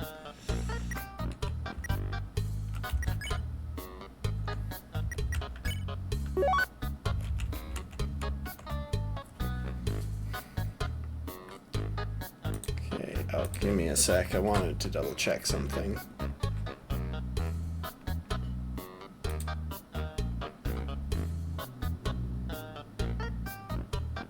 He'll...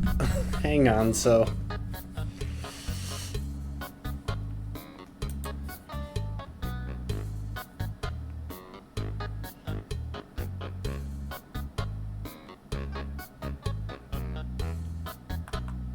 Okay, so I'll definitely want access to at least one hush puppy.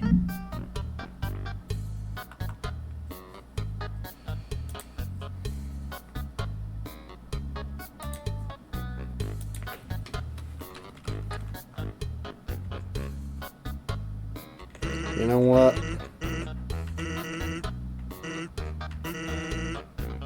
Apostrophe dog. It's short for apostrophe dog, which is short, in turn short for... Alright. So I've got a few hot dogs.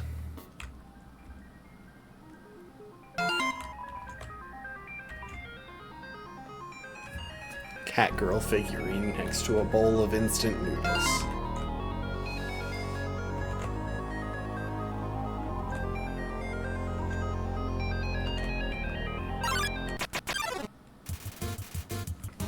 High rope. You know what? Let's see if I can remember. I think I need to heat up. I think I need to go with the heat up option.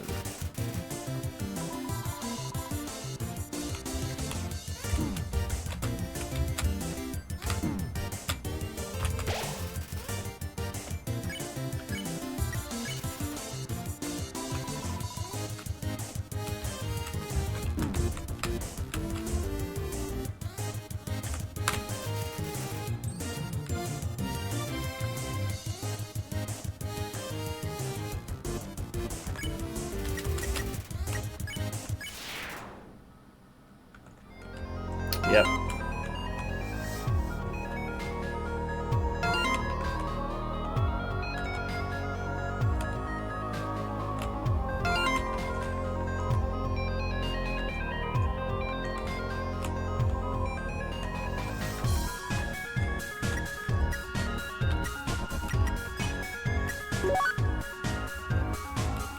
I don't really need the stained apron.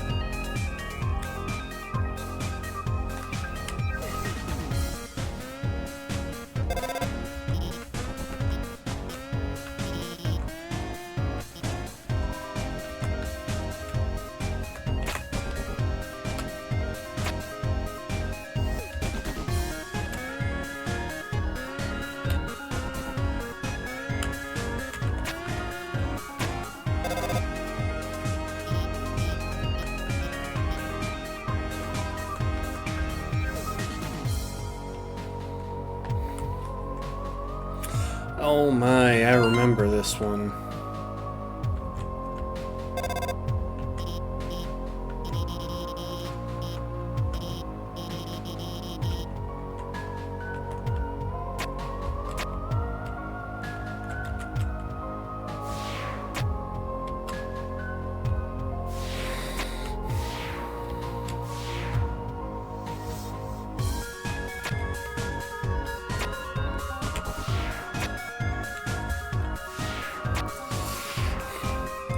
I'm messing up the easy part.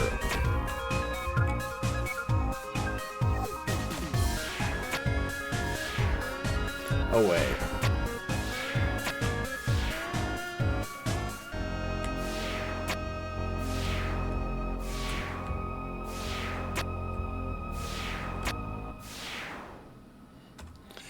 Well, at least I remembered the difficult part.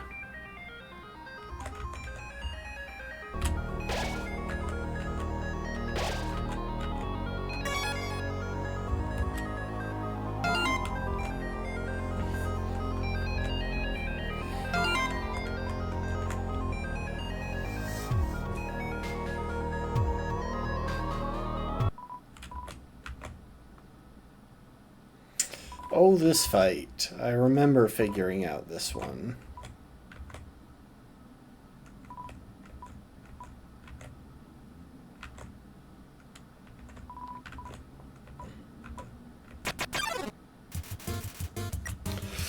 Alright, this... I remember the fighting itself being...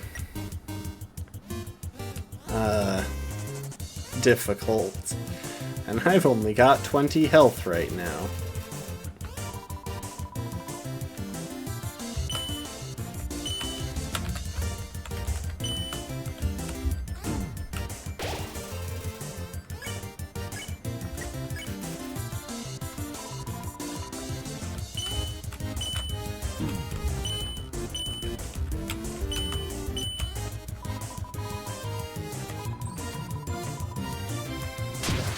So I wash off the cooling dirt a little bit. And then I whisper to the first knight.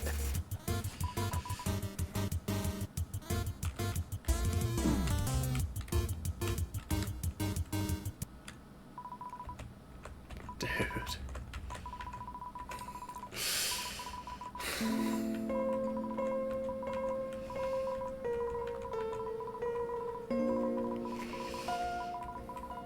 Also, can we just, like, ask the question that I think needs to be asked?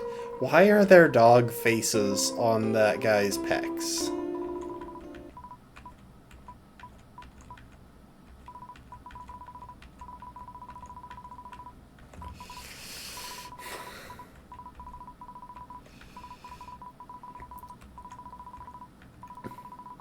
Okay, but if you're doing this, you should really not be calling the other dude bro.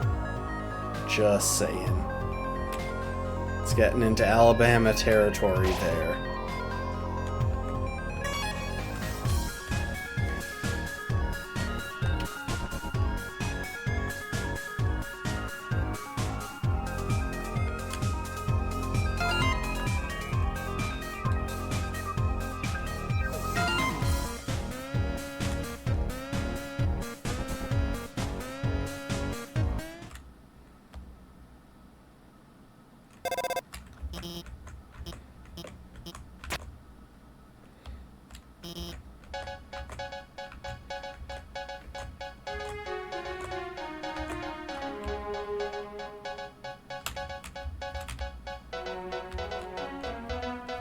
As I recall, it doesn't make a difference, but...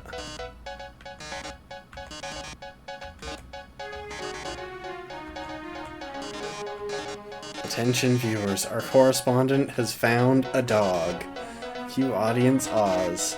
That's right, folks, it's the feel-good story of the year. Look at his little ears, tiny paws, his fluffy little tail.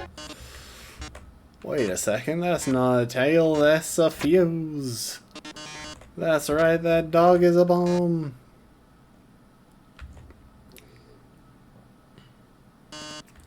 Oh my, it seems that that everything in this area is actually a bomb. Present's a bomb, basketball's a bomb, even my words are... Brave correspondent, if you don't defuse all of the bombs, this big bomb will blow you to smithereens in 2 minutes. Why does it say 5 on it, though? That makes no sense.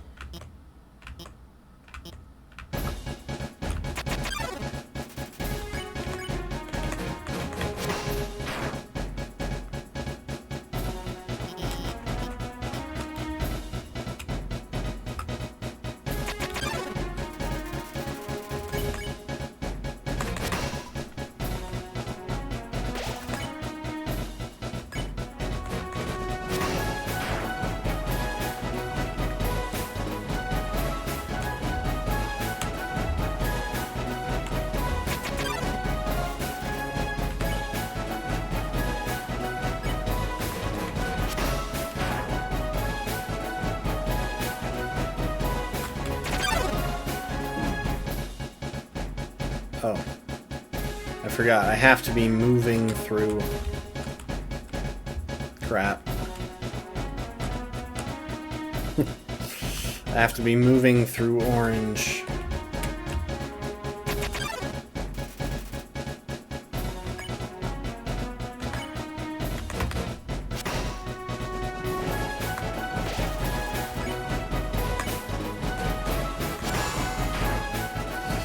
I am running out of time.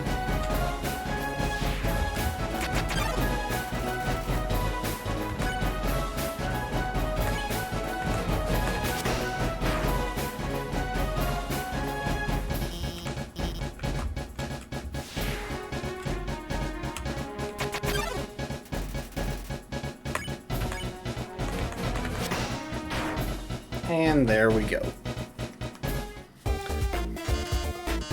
I would honestly be really interested to see the tasks for this game.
Hang on. Going back to left floor 1 because I want to save. And I can't remember if there's a save point right at the start of left floor 2 or 3.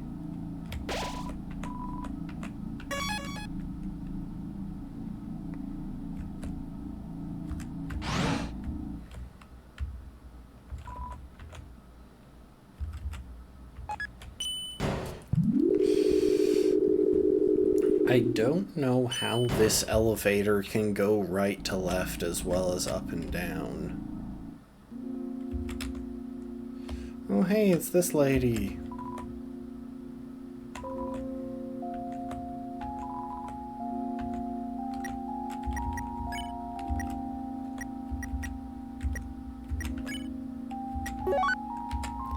Okay, we're gonna need the spider cider.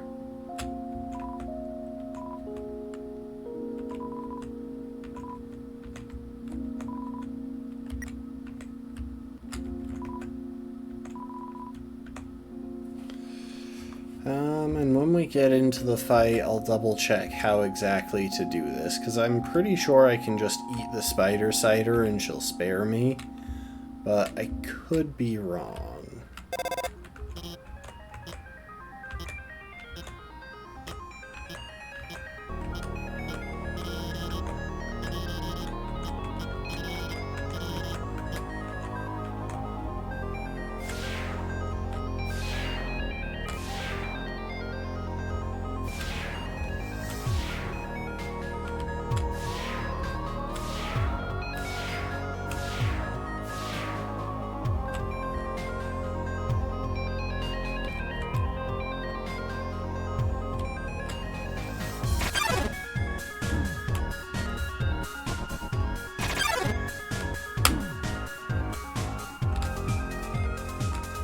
Honestly, probably faster.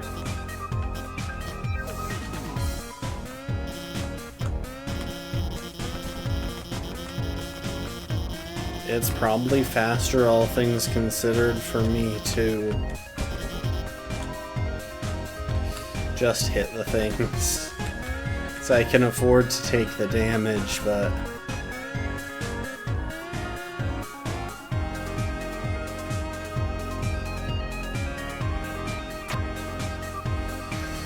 Okay, I remember this one being tricky.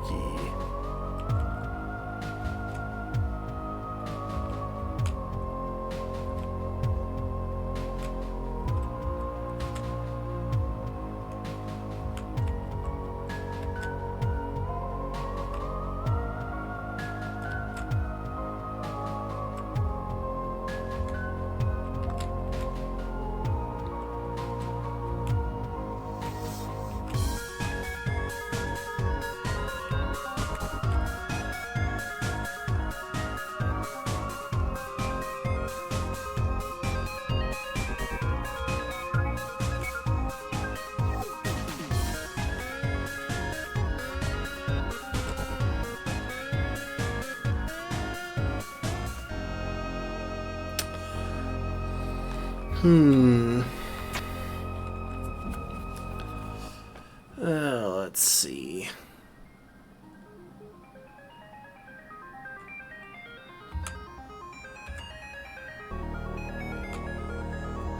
Ah, that. Right.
There we go.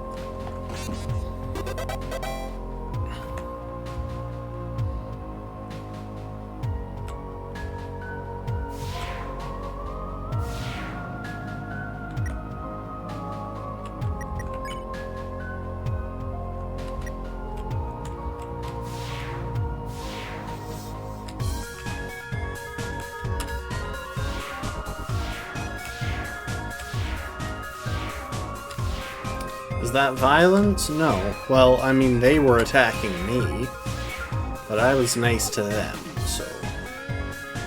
I did not do the violence.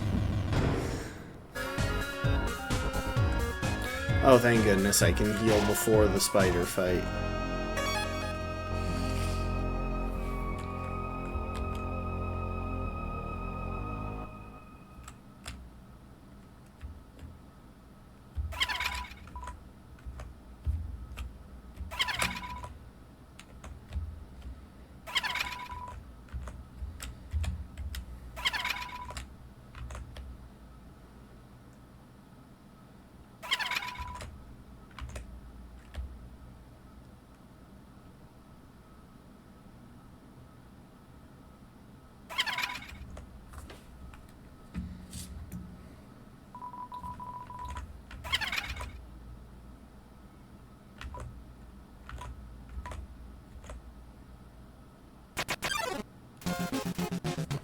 Okay, that's the name.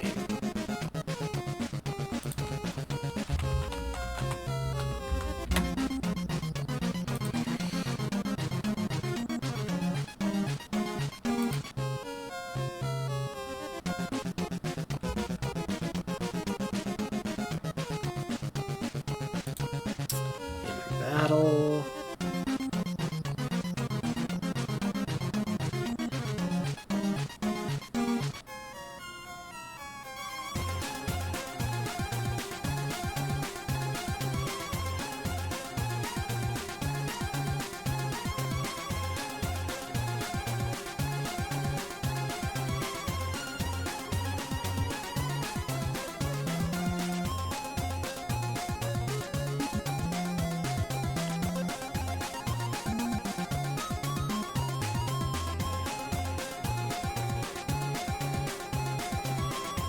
Okay.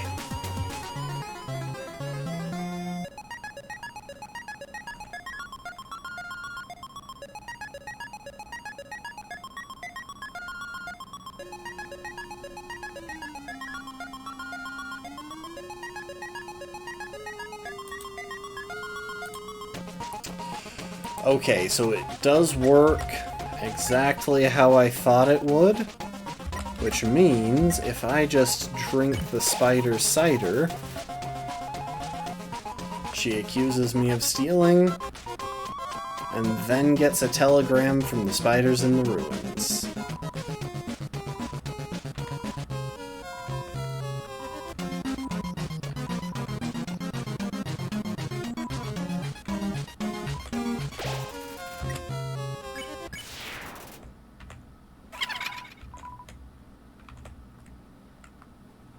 Money well spent back at the start of the game.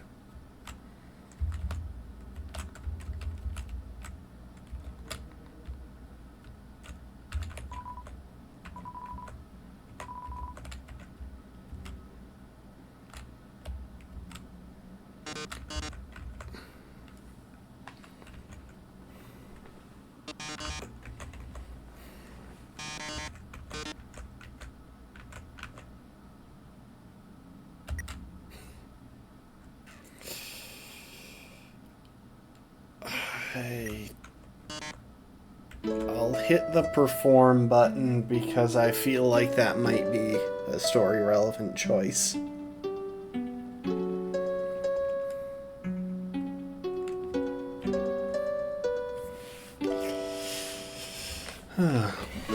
Oh, so to pick up where I left off before, the story that I was talking about would be based on the fact that the main character's older sister had kind of a magical growth spurt, where her powers went through an uptick that was faster than what the regulations allowed, given her previous history. And so the court system sent her away. It's basically banishment to this one section of the country that was destroyed in the anarchy that was set loose by the introduction of magic.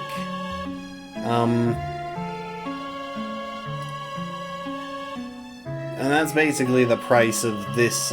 That's basically the proposed price of this society, is that anyone who's not willing to have their magic regulated and who doesn't play along gets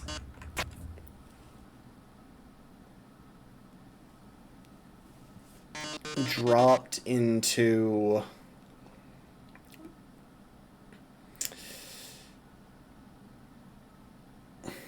what is more or less a wilderness, and there are actual criminals there, as well as people who have just gone through a little bit too much magical growth all at once.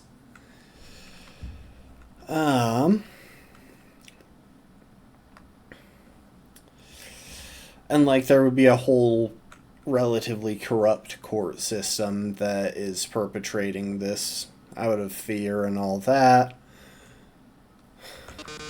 Hang on, we'll pick up this conversation in a minute. You know what? No, I can wrap this up real quick. Basically, a couple of years before the story starts, the main character's older sister was sent to this prison, and they haven't heard from her in a long time, and the main character has decided that the only way to be sure she's safe, because the main character is determined that the only way to make sure she's safe, or to find out what happened to her, is for him to get thrown in prison the same way.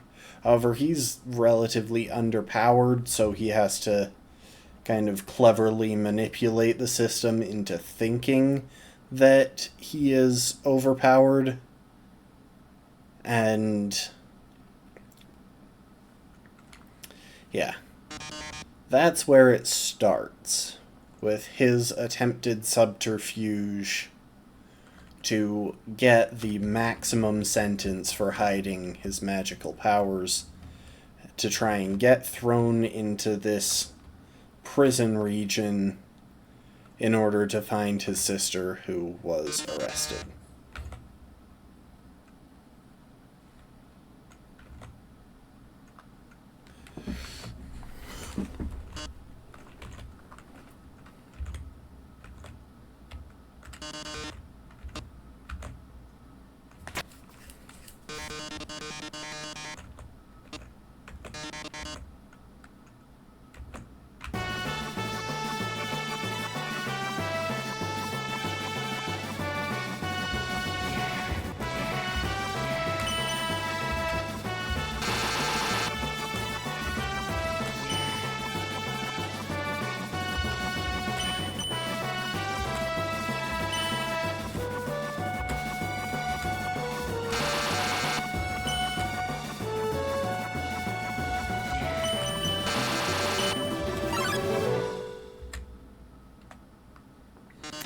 I don't know if it's possible to finish that in time, but I would be curious to see if it is.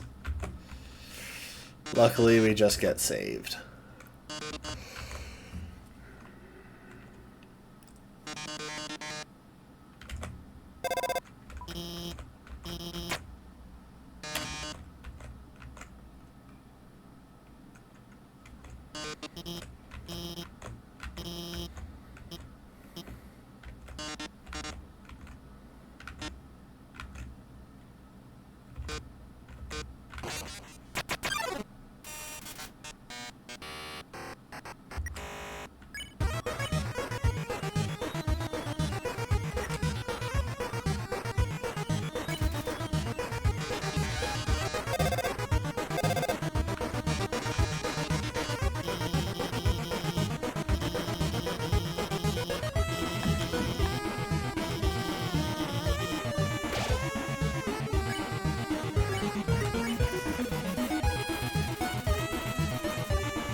We can't buy any more ice cream.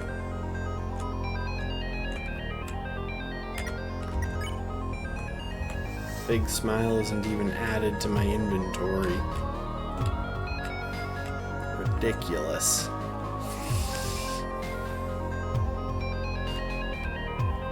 And now to face this guy.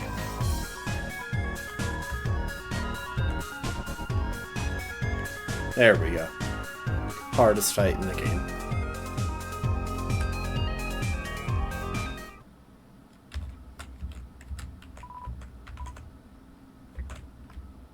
We'll go up the creepy alleyway in a minute.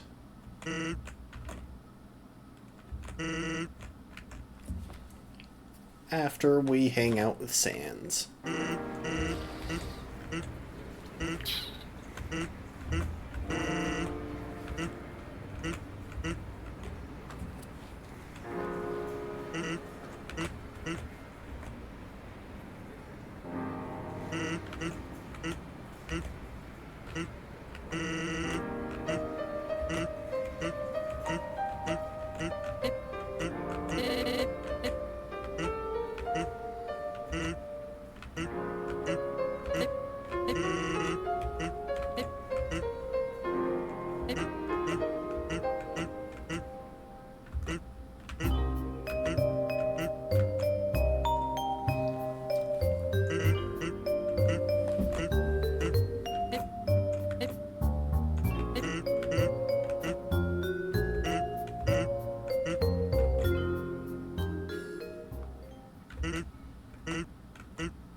Still don't know who this guy is.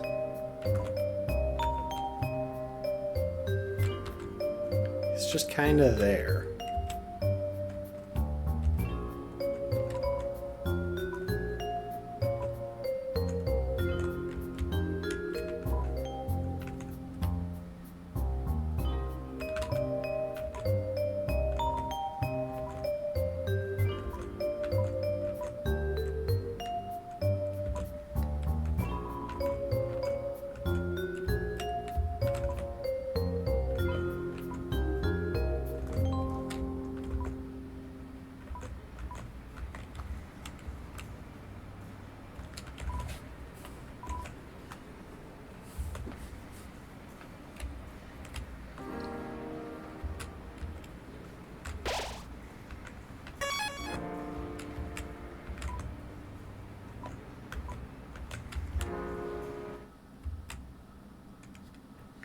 Alright, now there is one thing that I've been curious to buy here pretty much the entire time. I'm curious about the mystery key.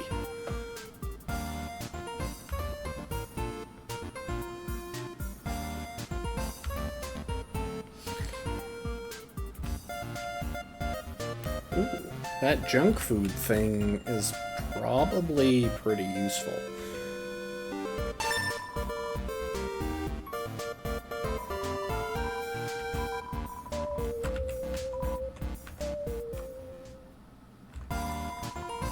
Okay, so they just stay sold out.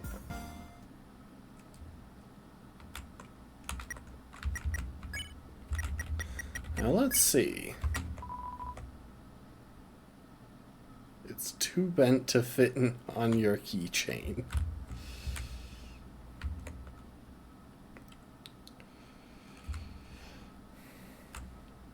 Now I'm kind of just making an assumption here. Well, first we'll do something in here.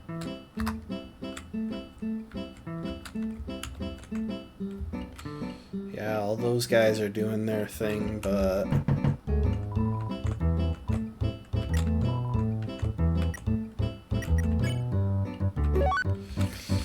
Okay, grab the CT.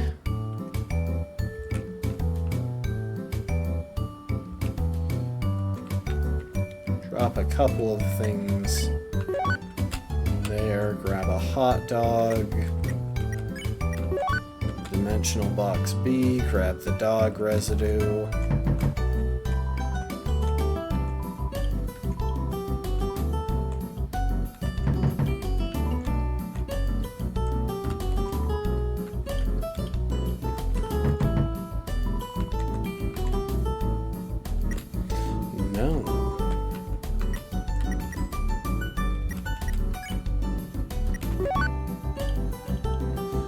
Okay, for some reason I thought...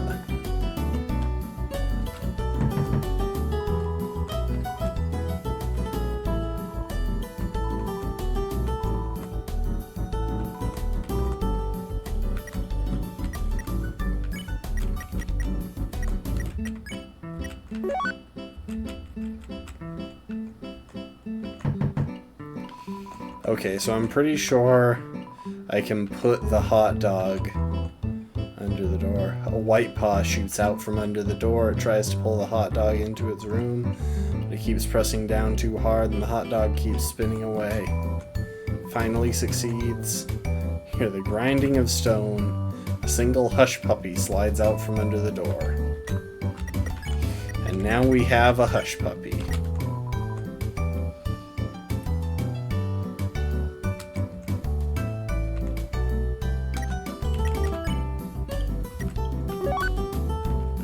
And now we'll put away the hush puppy.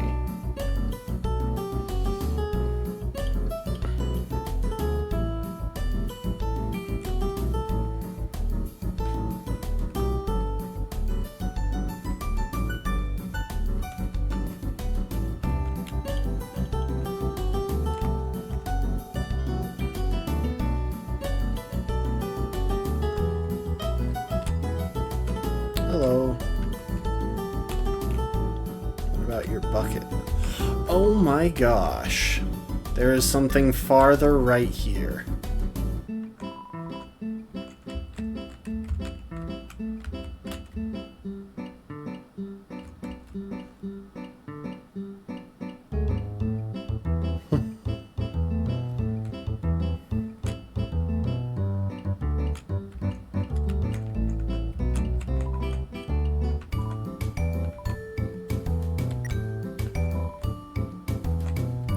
Don't trust the one who speaks in hands, so I'm guessing that's them.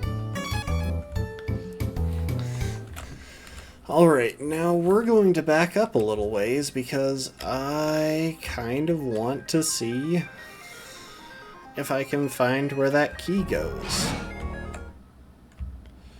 I can think of two possible locations.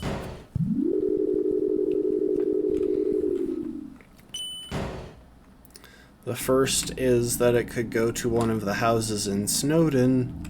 The second is that it could go to one of the... It could go to the locked house in the little ghost village. Start with Snowdon, though.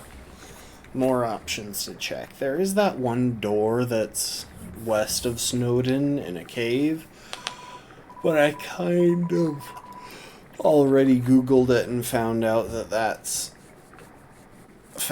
how to get that one, and we can't do it in this playthrough because you have to beat the game pacifist before you can do it.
Okay, it doesn't seem to be any of those buildings.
Thank you for the hydrate, lastborn.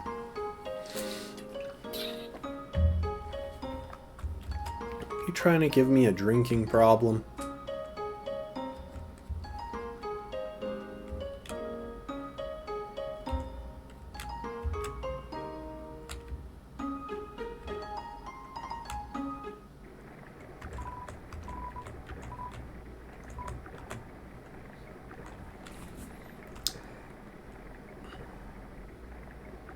I love that boat so much.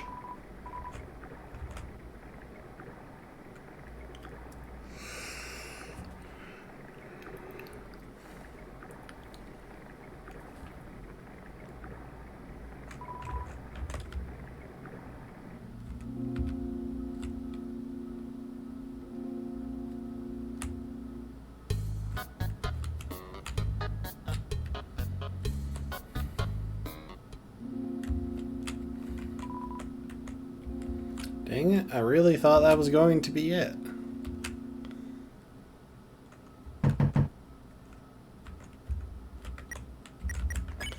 Alright, time to Google.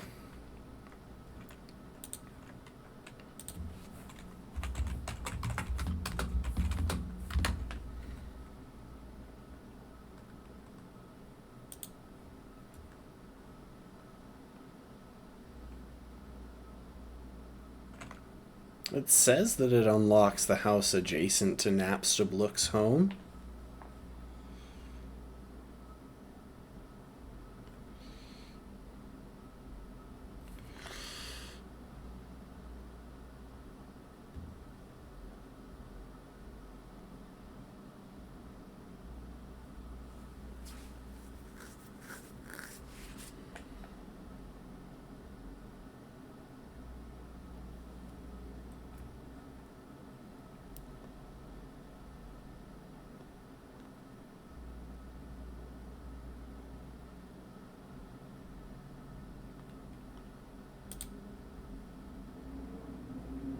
Huh.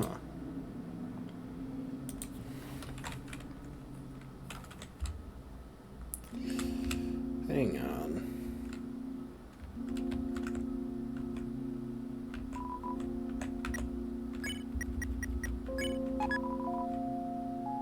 Oh, there we go.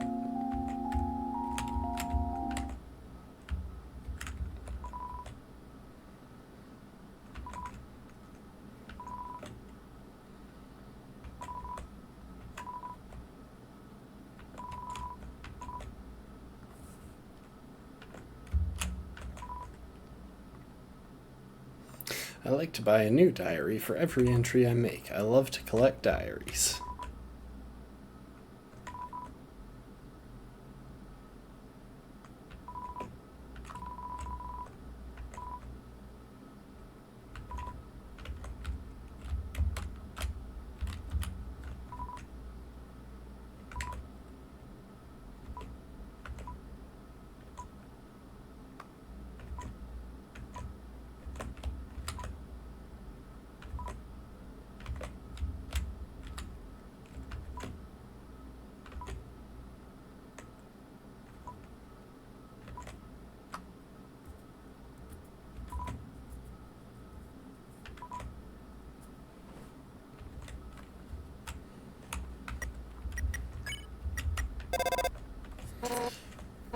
So we'll get some lures.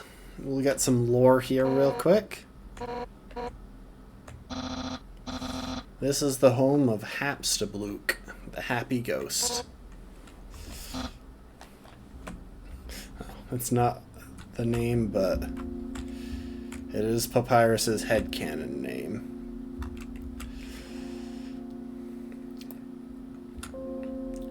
Alright, well I don't know if that really accomplished anything, but...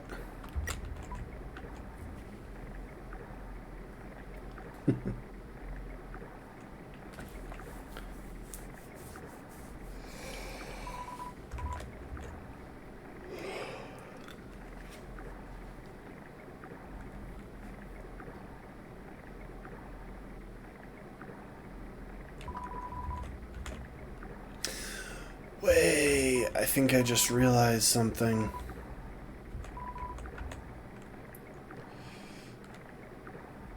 We gotta go to Snowden real quick.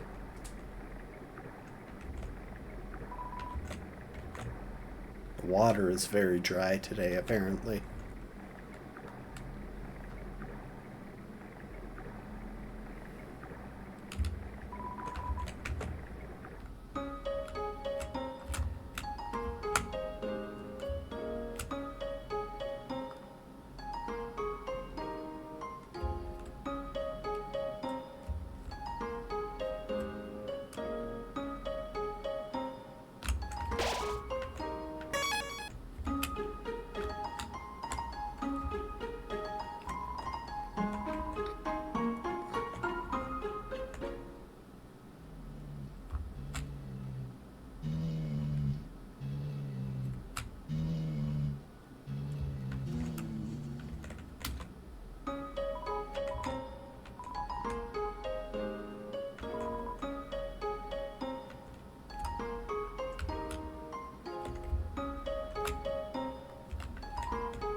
I'm trying to see if I can get into the upstairs portion of this place, because if I can, then I'm guessing that's where the sign back in that hotel was referring to.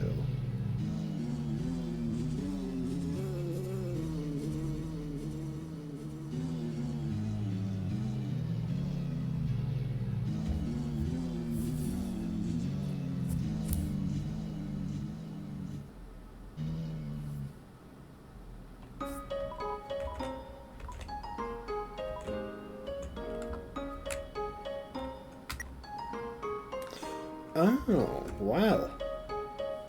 So you can just straight up stay there for free to get an extra 10 base hit points.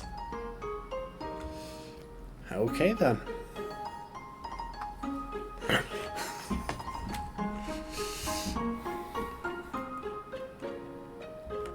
Oh, I'm going the wrong way.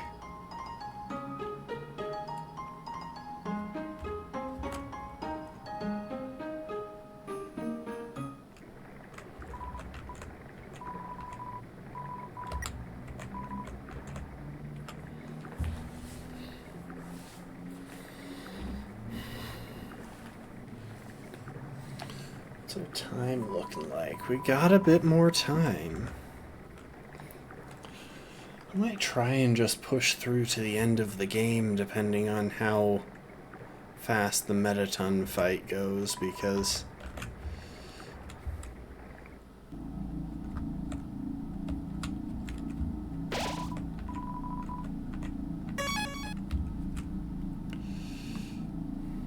that feels like last time we saved just before the Metaton fight and we wound up finishing the game in like half an hour after we got back.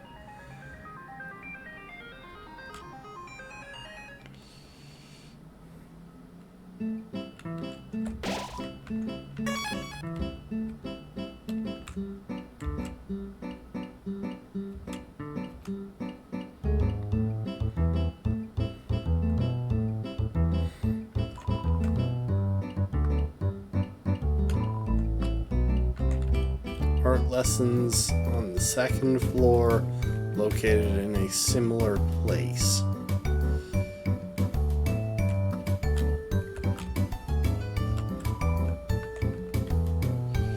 Okay, real quick, we're going to drop a save. And then we're going to head to... We're going to pay this person.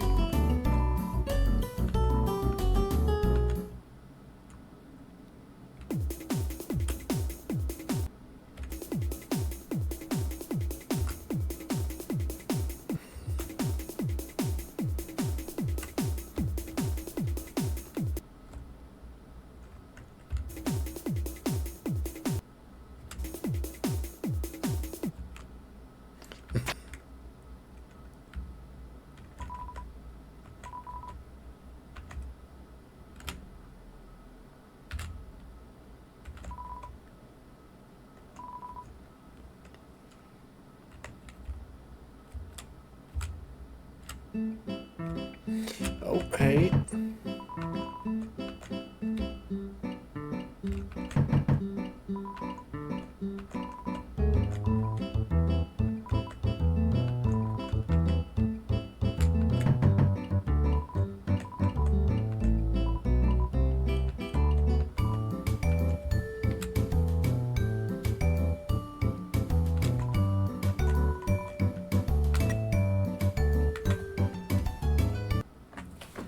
We're going to reload our save, because that definitely wasn't worth it.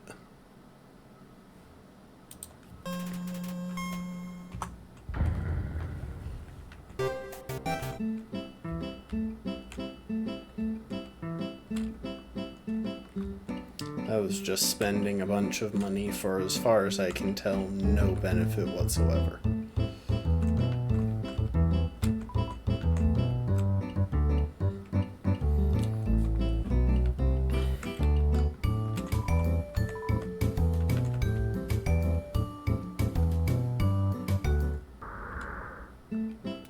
So one thing that we'll probably want to do at some point is buy some stuff from this place.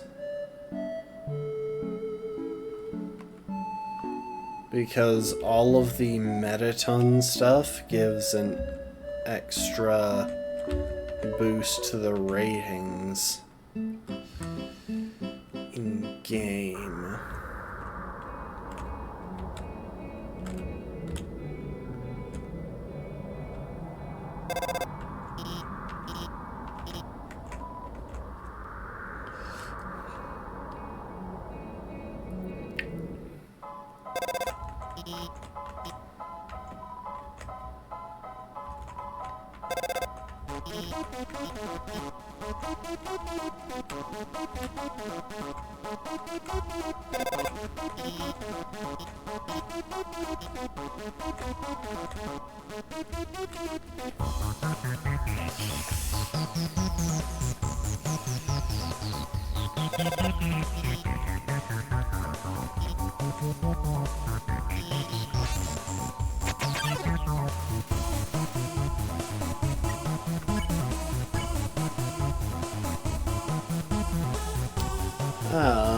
I can't remember how to spare this guy, so give me just a sec.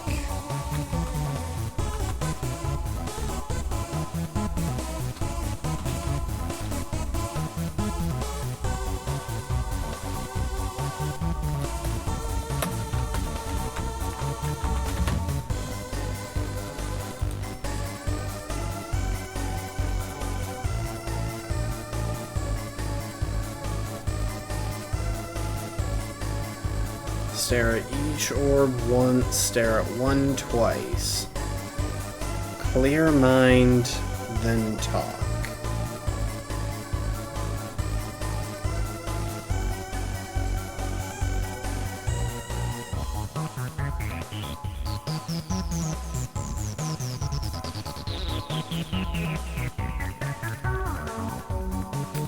Oh, apparently if I still had the stick.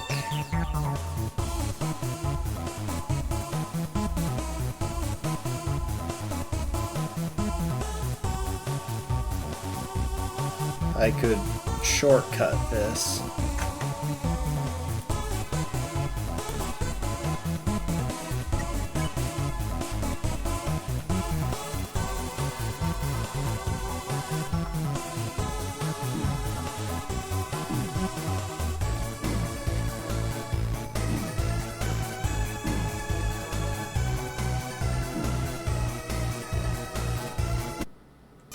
Dang it. I was testing something out. Apparently if you don't move for 12 seconds in a chaser orb fight, you get spared. I wanted to test it. Alright, we can pick up where we left off. There's no real trouble in getting back the way we came.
Okay, so they come in blue, blue, orange.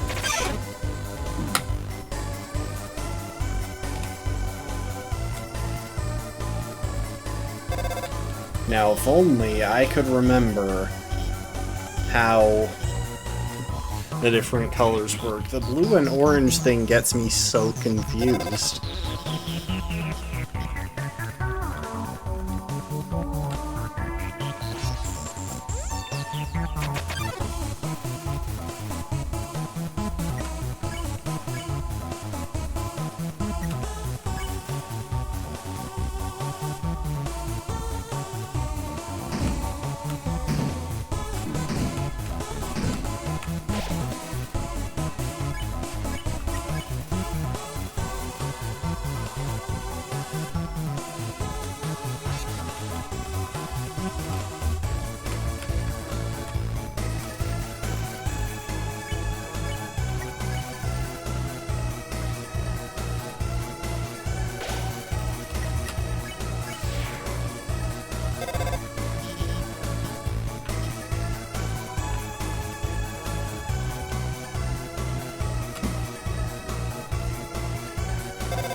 Okay, so as always before, I'm going to head east first. And then I'm going to head west.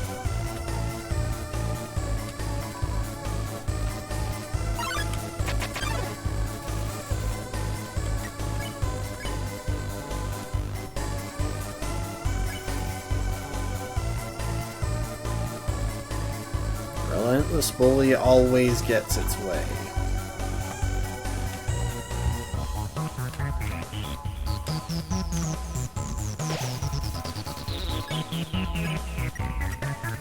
I'm guessing challenge.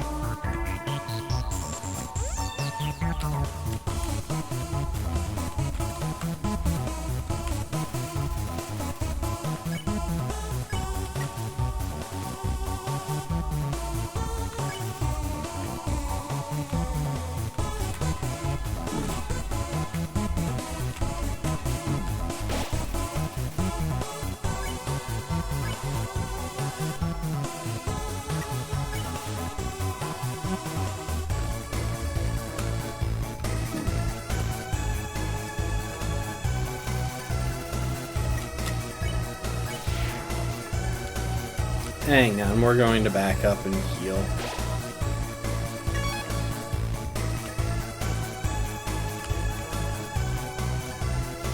Oh, that's where the ice winds up.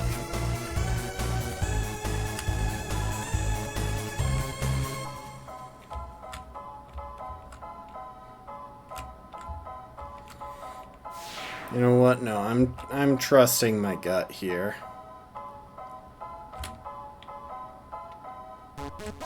My gut says head west.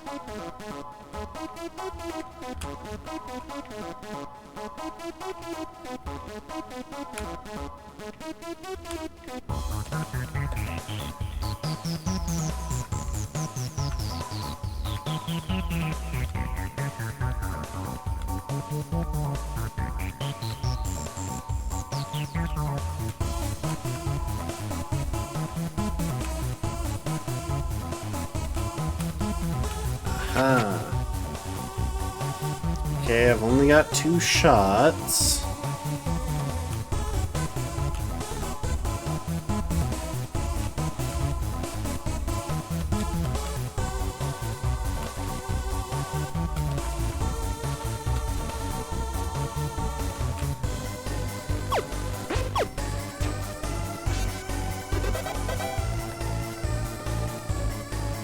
Okay, I solved a puzzle. The end should open now.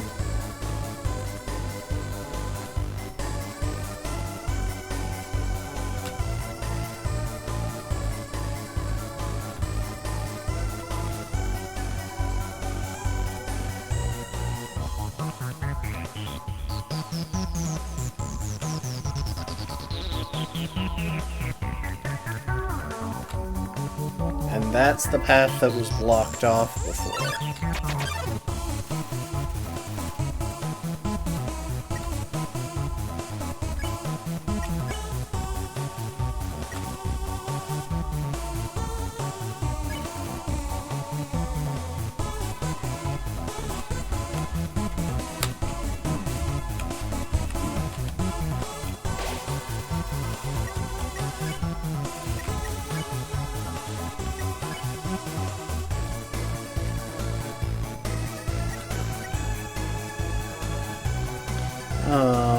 Okay, I'm going to look up how to pacify these guys.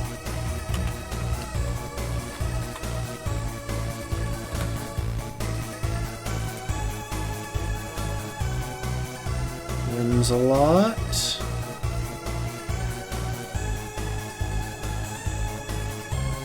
Prey Act.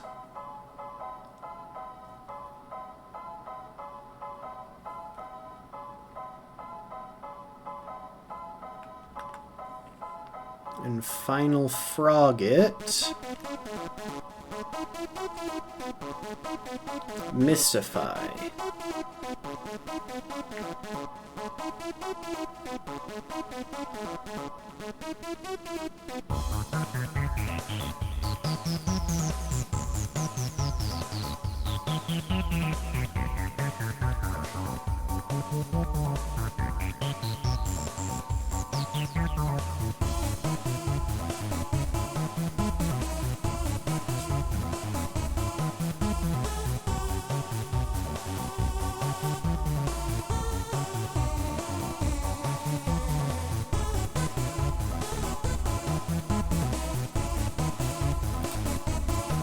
Okay.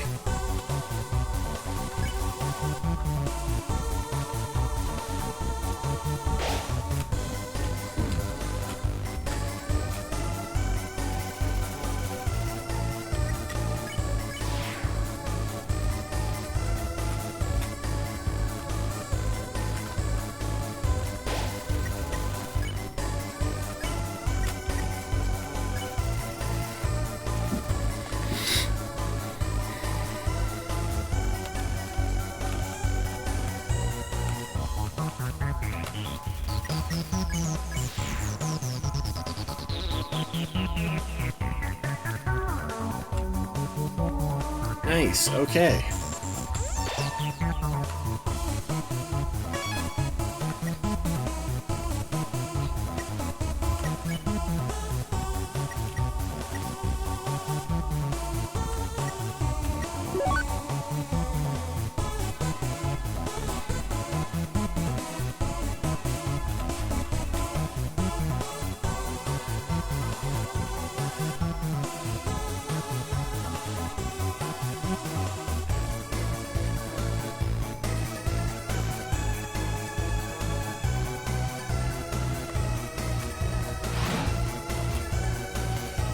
I have a plan. Unfortunately, it does mean taking us out of that intense music, but I think it's going to be worth it. So first of all, we're going to head over here and do the one thing that I forgot to do after reloading a save.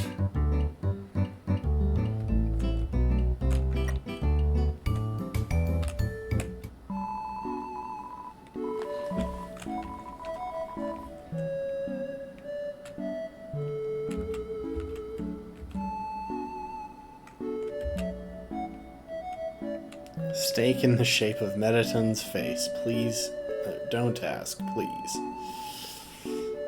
Oh, they've got pictures of it up there and behind. Anyway, because I really don't need more, especially with the frying pan buffing my healing, I'm just going to take as many star phase as I can afford.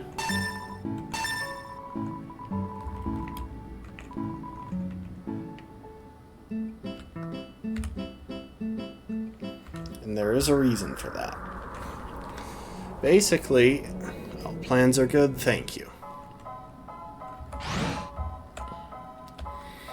Basically, during this fight, the way that we managed to spare Mediton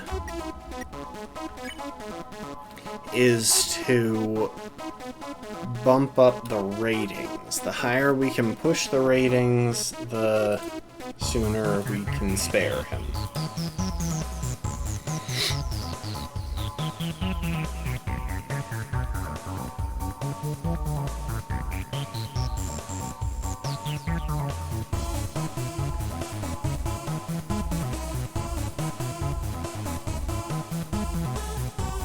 Taking damage using popular brand items or using specific acts to raise the ratings of the show to above 10,000, Mediton stops fighting.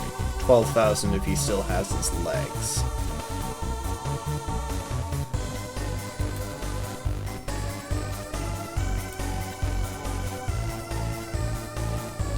So yeah, I figure by having all of those items lined up, I'll be able to keep my healing up. Oh, thank you for the hydrate, Desarius, and welcome to the stream.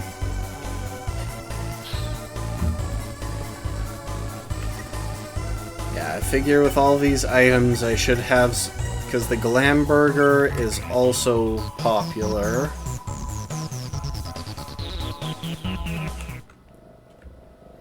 So with all those items, I should be good to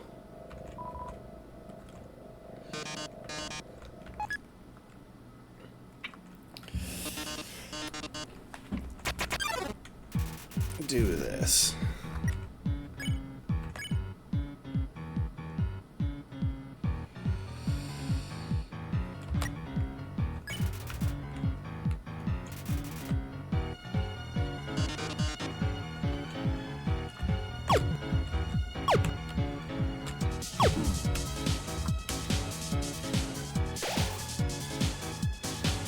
Hang on. We're going to start that over. So apparently boasting requires me to not get hit in order to buff ratings.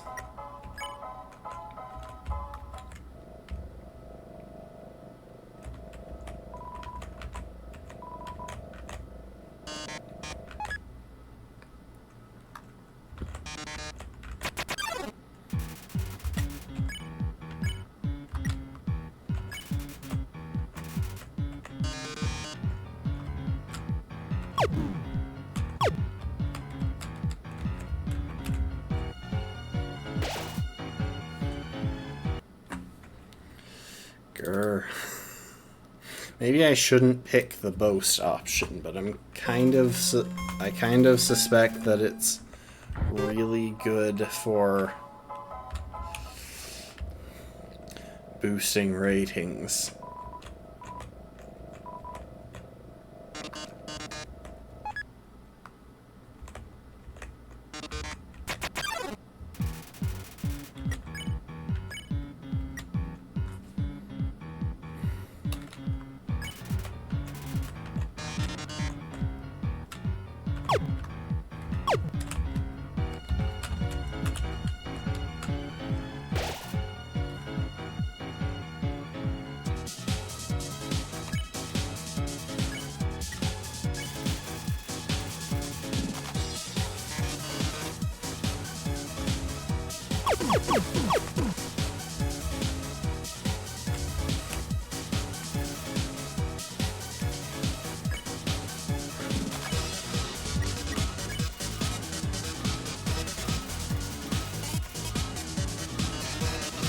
Okay, so if I get hit...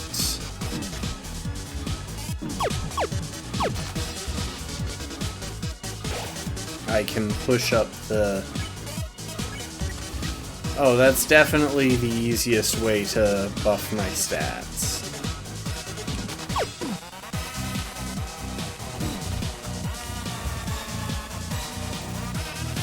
Or to buff my...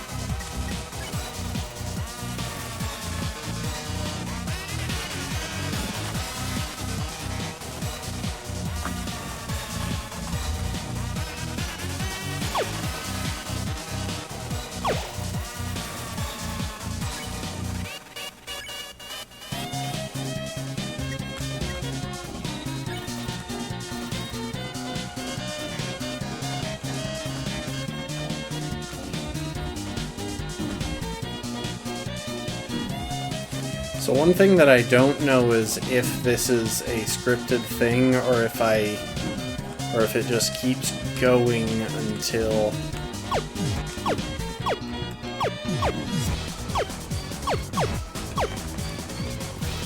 Okay, that seems to be... Yeah.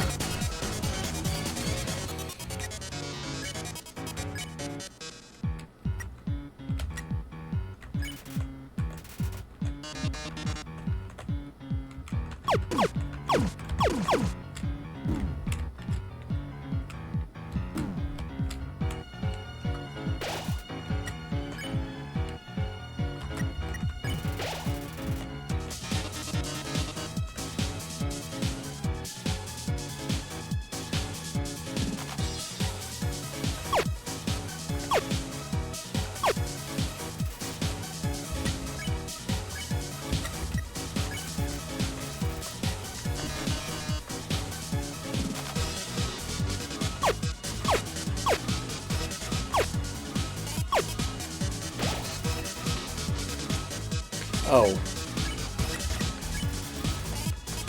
I need to get hit. Okay, well that's fine. This is one that I couldn't dodge anyway. Like, I just straight up don't know how to dodge that one.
Like I said, I don't know how to dodge that one anyway.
Oh, I'm so close.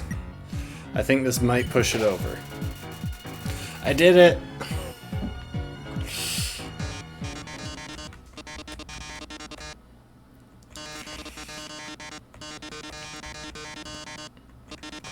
And lucky viewer will have the chance to talk to me before I leave the underground forever. Let's see who calls in first. Hi, you're on TV. What do you have to say on this, our last show? Oh, hi, Metaton. I really liked watching your show. My life is pretty boring, but seeing you on the screen brought excitement to my life, vicariously. I can't tell, but I guess this is the last episode. I'll miss you, Metaton. Oh, I didn't mean to talk so long. Oh, no, wait, I'm pretty sure that's Nabstabluke, who is Metaton's cousin, because Nabstabluke's cousin inhabited a body created by Dr. Alphys, as we read in those journals. They already hung up. I'll take another caller. Metaton, your show made us so happy. Metaton, I don't know what I'll watch without you. Metaton, there's a Metaton-shaped hole in my Metaton-shaped heart. I see. Everyone, thank you so much. Darling, perhaps it might be better if I stay here for a while.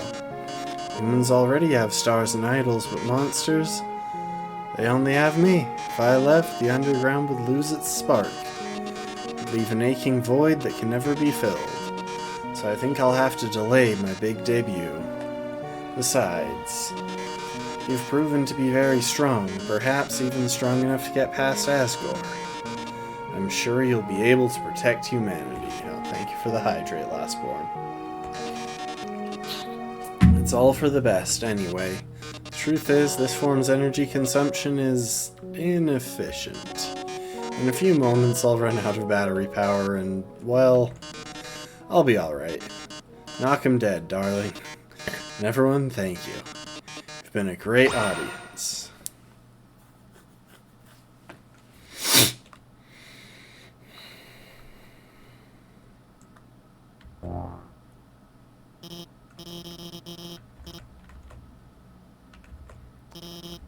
Hi, Dr. Alphys. Metaton's fine. He just ran out of battery.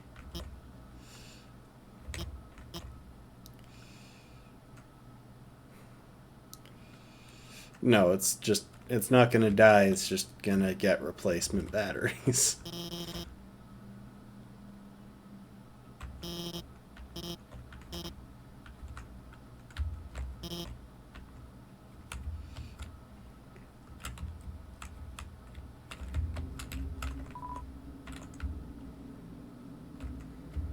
That's the thing. If I killed it, then I would have gotten EXP, and I would have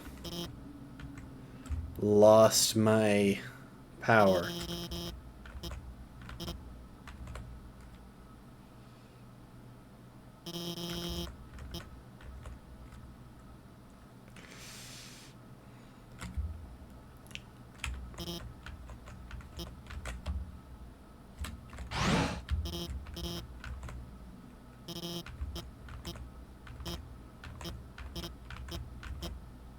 I can't take this anymore.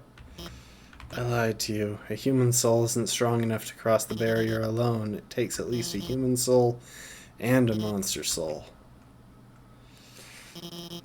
If you want to go home, you'll have to take his soul. You'll have to kill Asgore.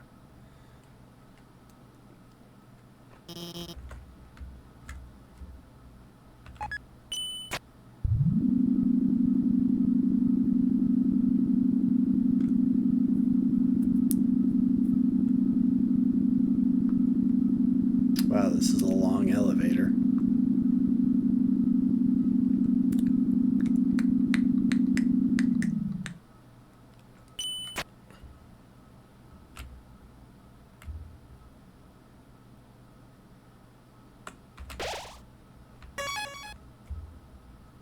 And now I think I can go back.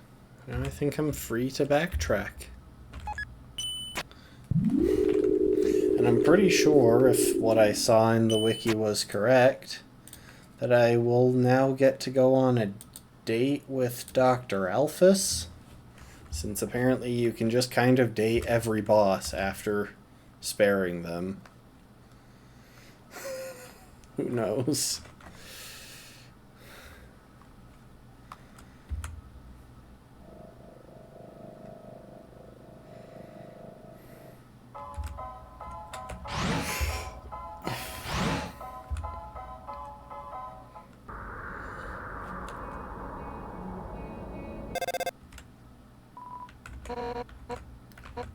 This is Undyne. Shut up, Papyrus. This was your idea.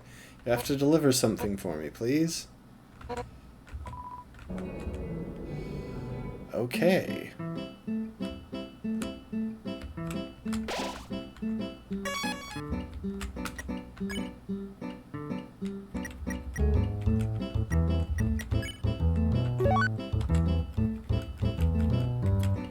Snag some nice cream. And the snowman piece.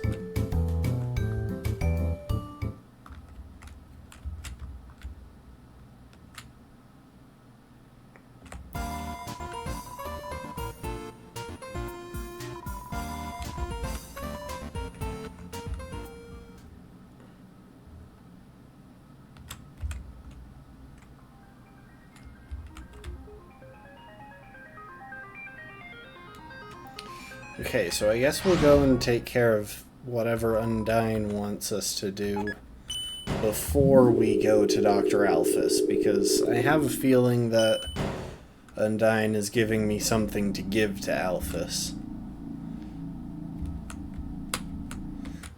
Seems like part of the role of the prior bosses is to help you befriend the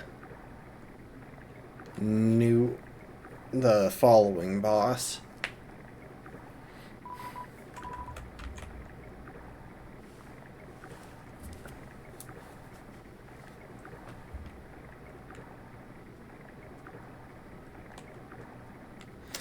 Oh wait, I know where those art classes will be. They'll be in the duplicate tutorial area that we hit towards the end. Oh, I'm going the wrong way.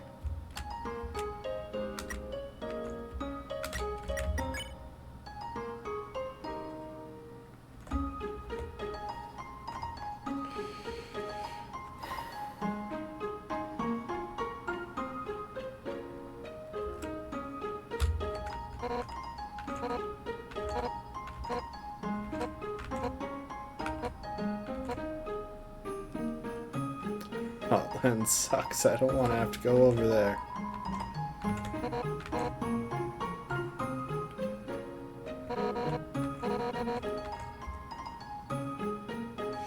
Okay, so first things first, I'm going to go and save. And then I'm going to read the letter.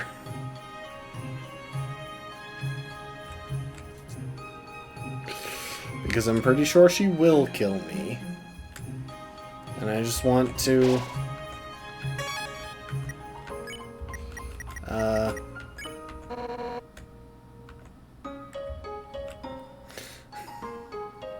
Dang it. Wait, what if I do info?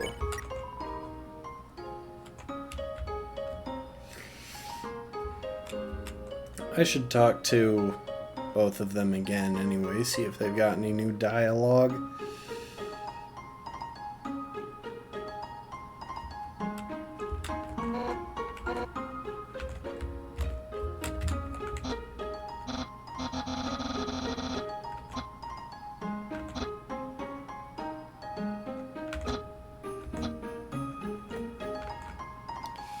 Undyne writes a lot of letters, but she can never seem to find the right words, so when she goes to deliver them herself, she always quits so she can go back and rewrite. That's why she asked you, because because you have no standards.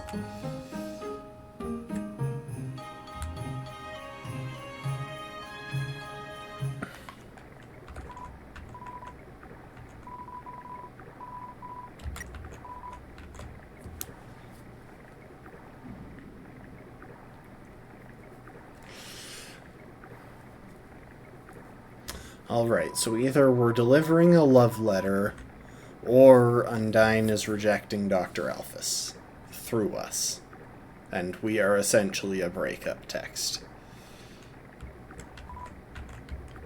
Except I'm still not sure, lore-wise, whether Dr. Alphys and Undyne are dating, or whether Dr. Alphys is just crushing hard.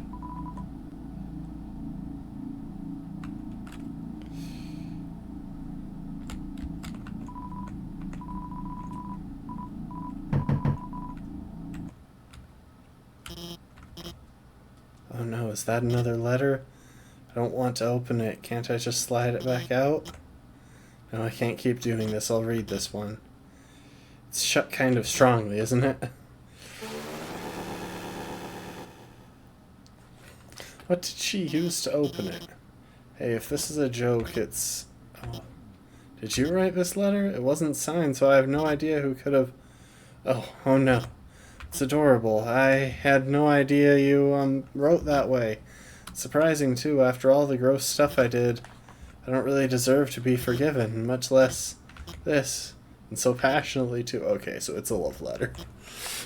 You know what? Okay, I'll do it. It's the least I can do to make it up to you. Let's go on a date. Oh no, the dating minigame.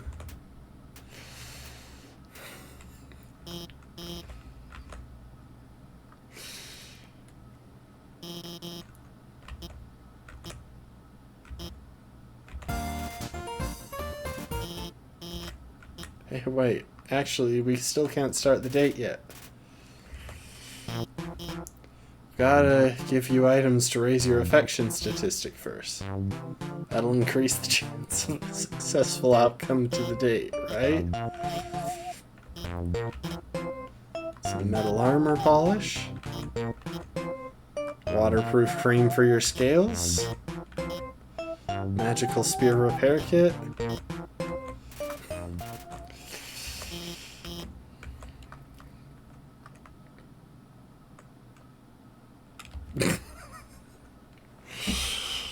Oh, this is awkward.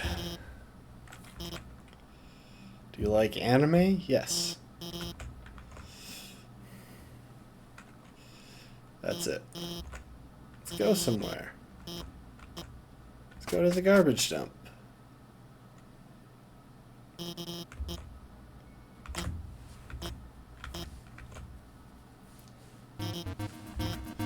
That's her over there.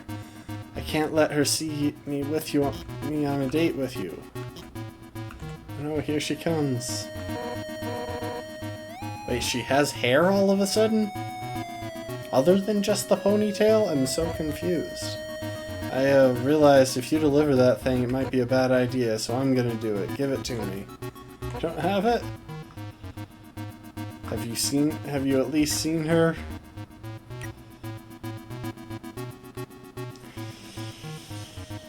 I'm going to say yeah.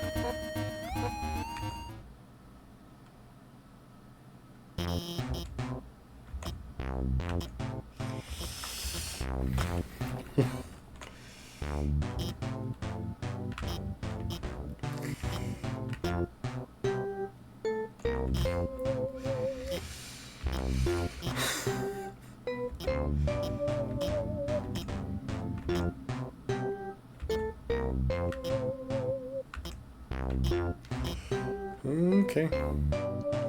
Tell her the truth or keep lying. I'll give the good answer.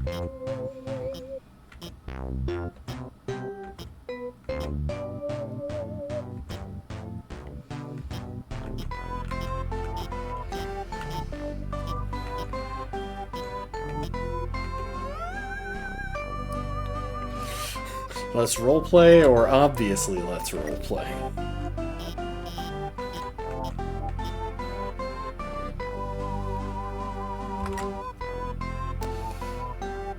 Somehow I think that this is the answer that is going to need to happen.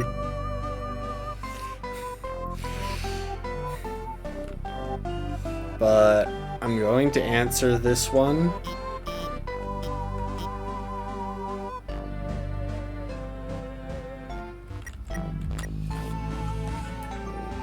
There goes the phone.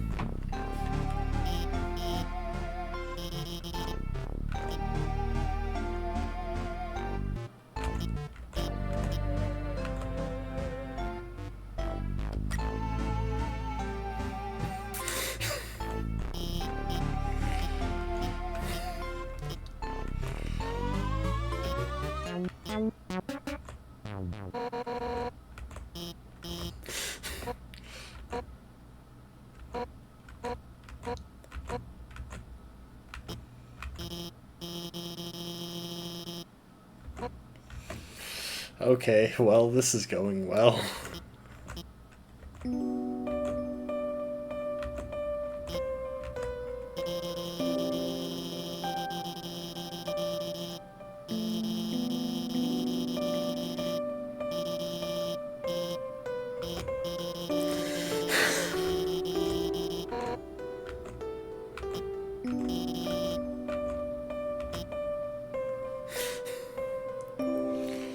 Also, can we acknowledge that Dr. Alphys is basically Lisa Simpson with that head shape?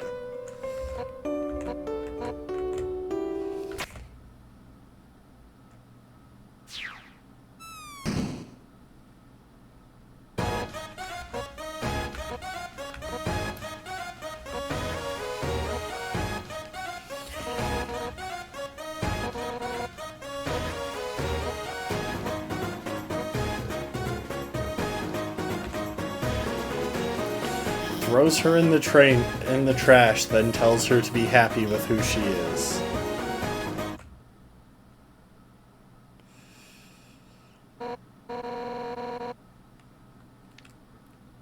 Nah, I'm gonna get Papyrus to do it.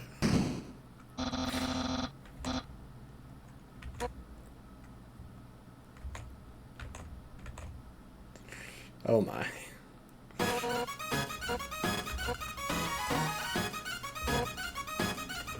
Anime's real, right?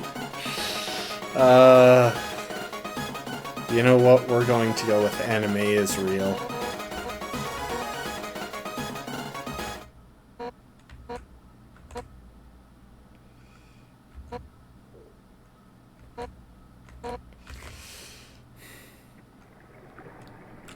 Really? And I get dropped off in the trash again?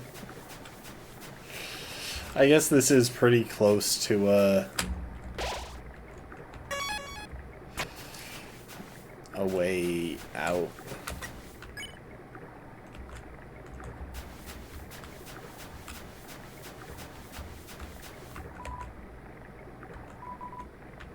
Oh, you're kidding me. This isn't limited? How much does the astronaut food heal?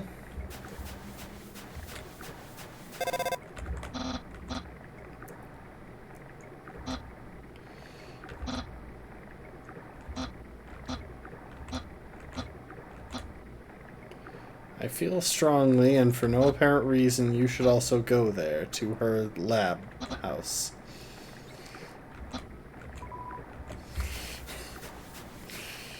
We're about to get dumped by a lizard. Okay, real quick.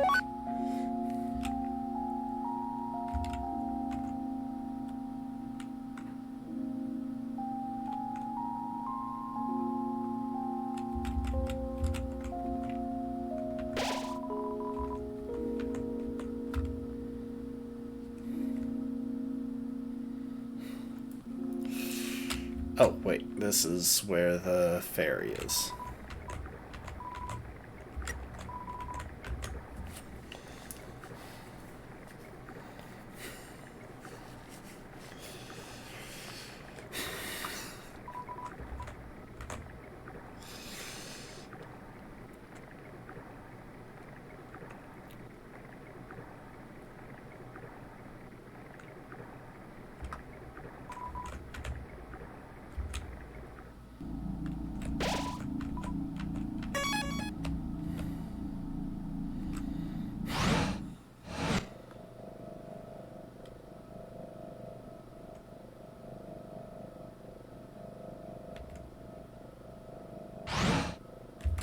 Wait, there's a bathroom?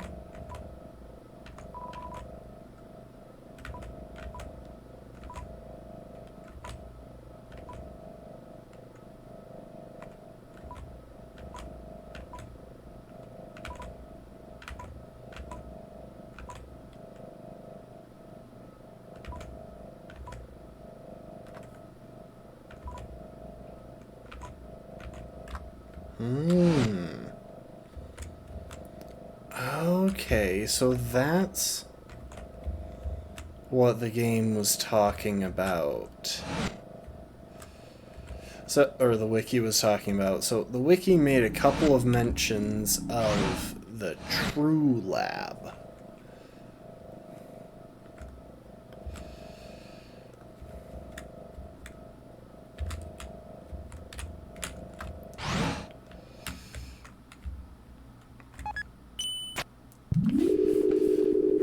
Oh, this is interesting. We might leave it here then. Warning, warning. Elevator losing power. EM tether stability lost. Altitude dropping.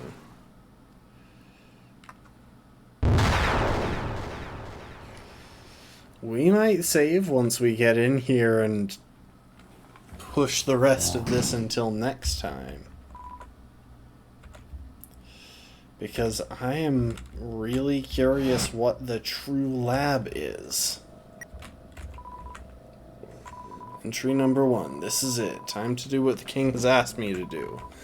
I will create the power to free us all. I will unleash the power of the soul. The barrier is locked by soul power. Unfortunately, this power cannot be recreated artificially. Soul power can only be derived from what was once living. So, to create more, we will have to use what we have now, the souls of monsters. Ooh. But extracting a soul from a living monster would require incredible power. Besides being impractical, doing so would instantly destroy the soul's host. And, unlike the persistent souls of humans, souls of monsters disappear immediately on death. Only I could make a monster's soul last. I think she might have experimented on Undyne then, because in the run where we killed Undyne, her soul lasted for a while after the fact. I've done it. Using the blueprints, I've extracted it from the human souls. I believe that this is what gives their souls the strength to persist after death. The will to keep living. The resolve to change fate. Let's call this power determination. So, I don't know if y'all have noticed, but determination is a pretty significant theme in Undertale. Specifically, every time you save, it remarks that something nearby is filling you with determination. So, hang on, I did read this right. Wait, that's number 3. Where's number 4? Because that's entry number 5.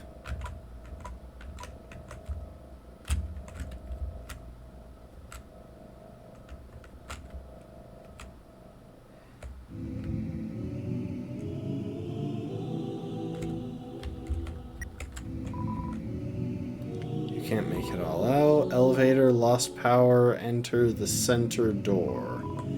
That's all you could read. Power room. Oh, and chips. I like it. Oh, it's a dead plant. Oh, it's a fake plant.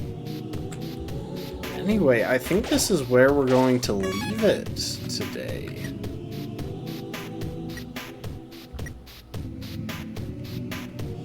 Because, honestly, I can't think of a better place to finish this up. It looks like we are going to head... Next time we're going to head into the true laboratory. And see how this goes. This is honestly such a cool scenario. And I feel like this is going to open up a lot of information regarding like both the overarching story of the game and whatever it is we need to do to win the pacifist run. So yeah, this is... I'm excited, but we'll have to come back to this next time because this is... I'm pretty sure this is giving us enough to do for next time where we won't be able to finish tonight. So, thanks everyone for being here. I do appreciate it. I hope you enjoyed. Thanks for chatting and lurking as you did, and I hope to see you next time. Later, folks. Bye. Bye.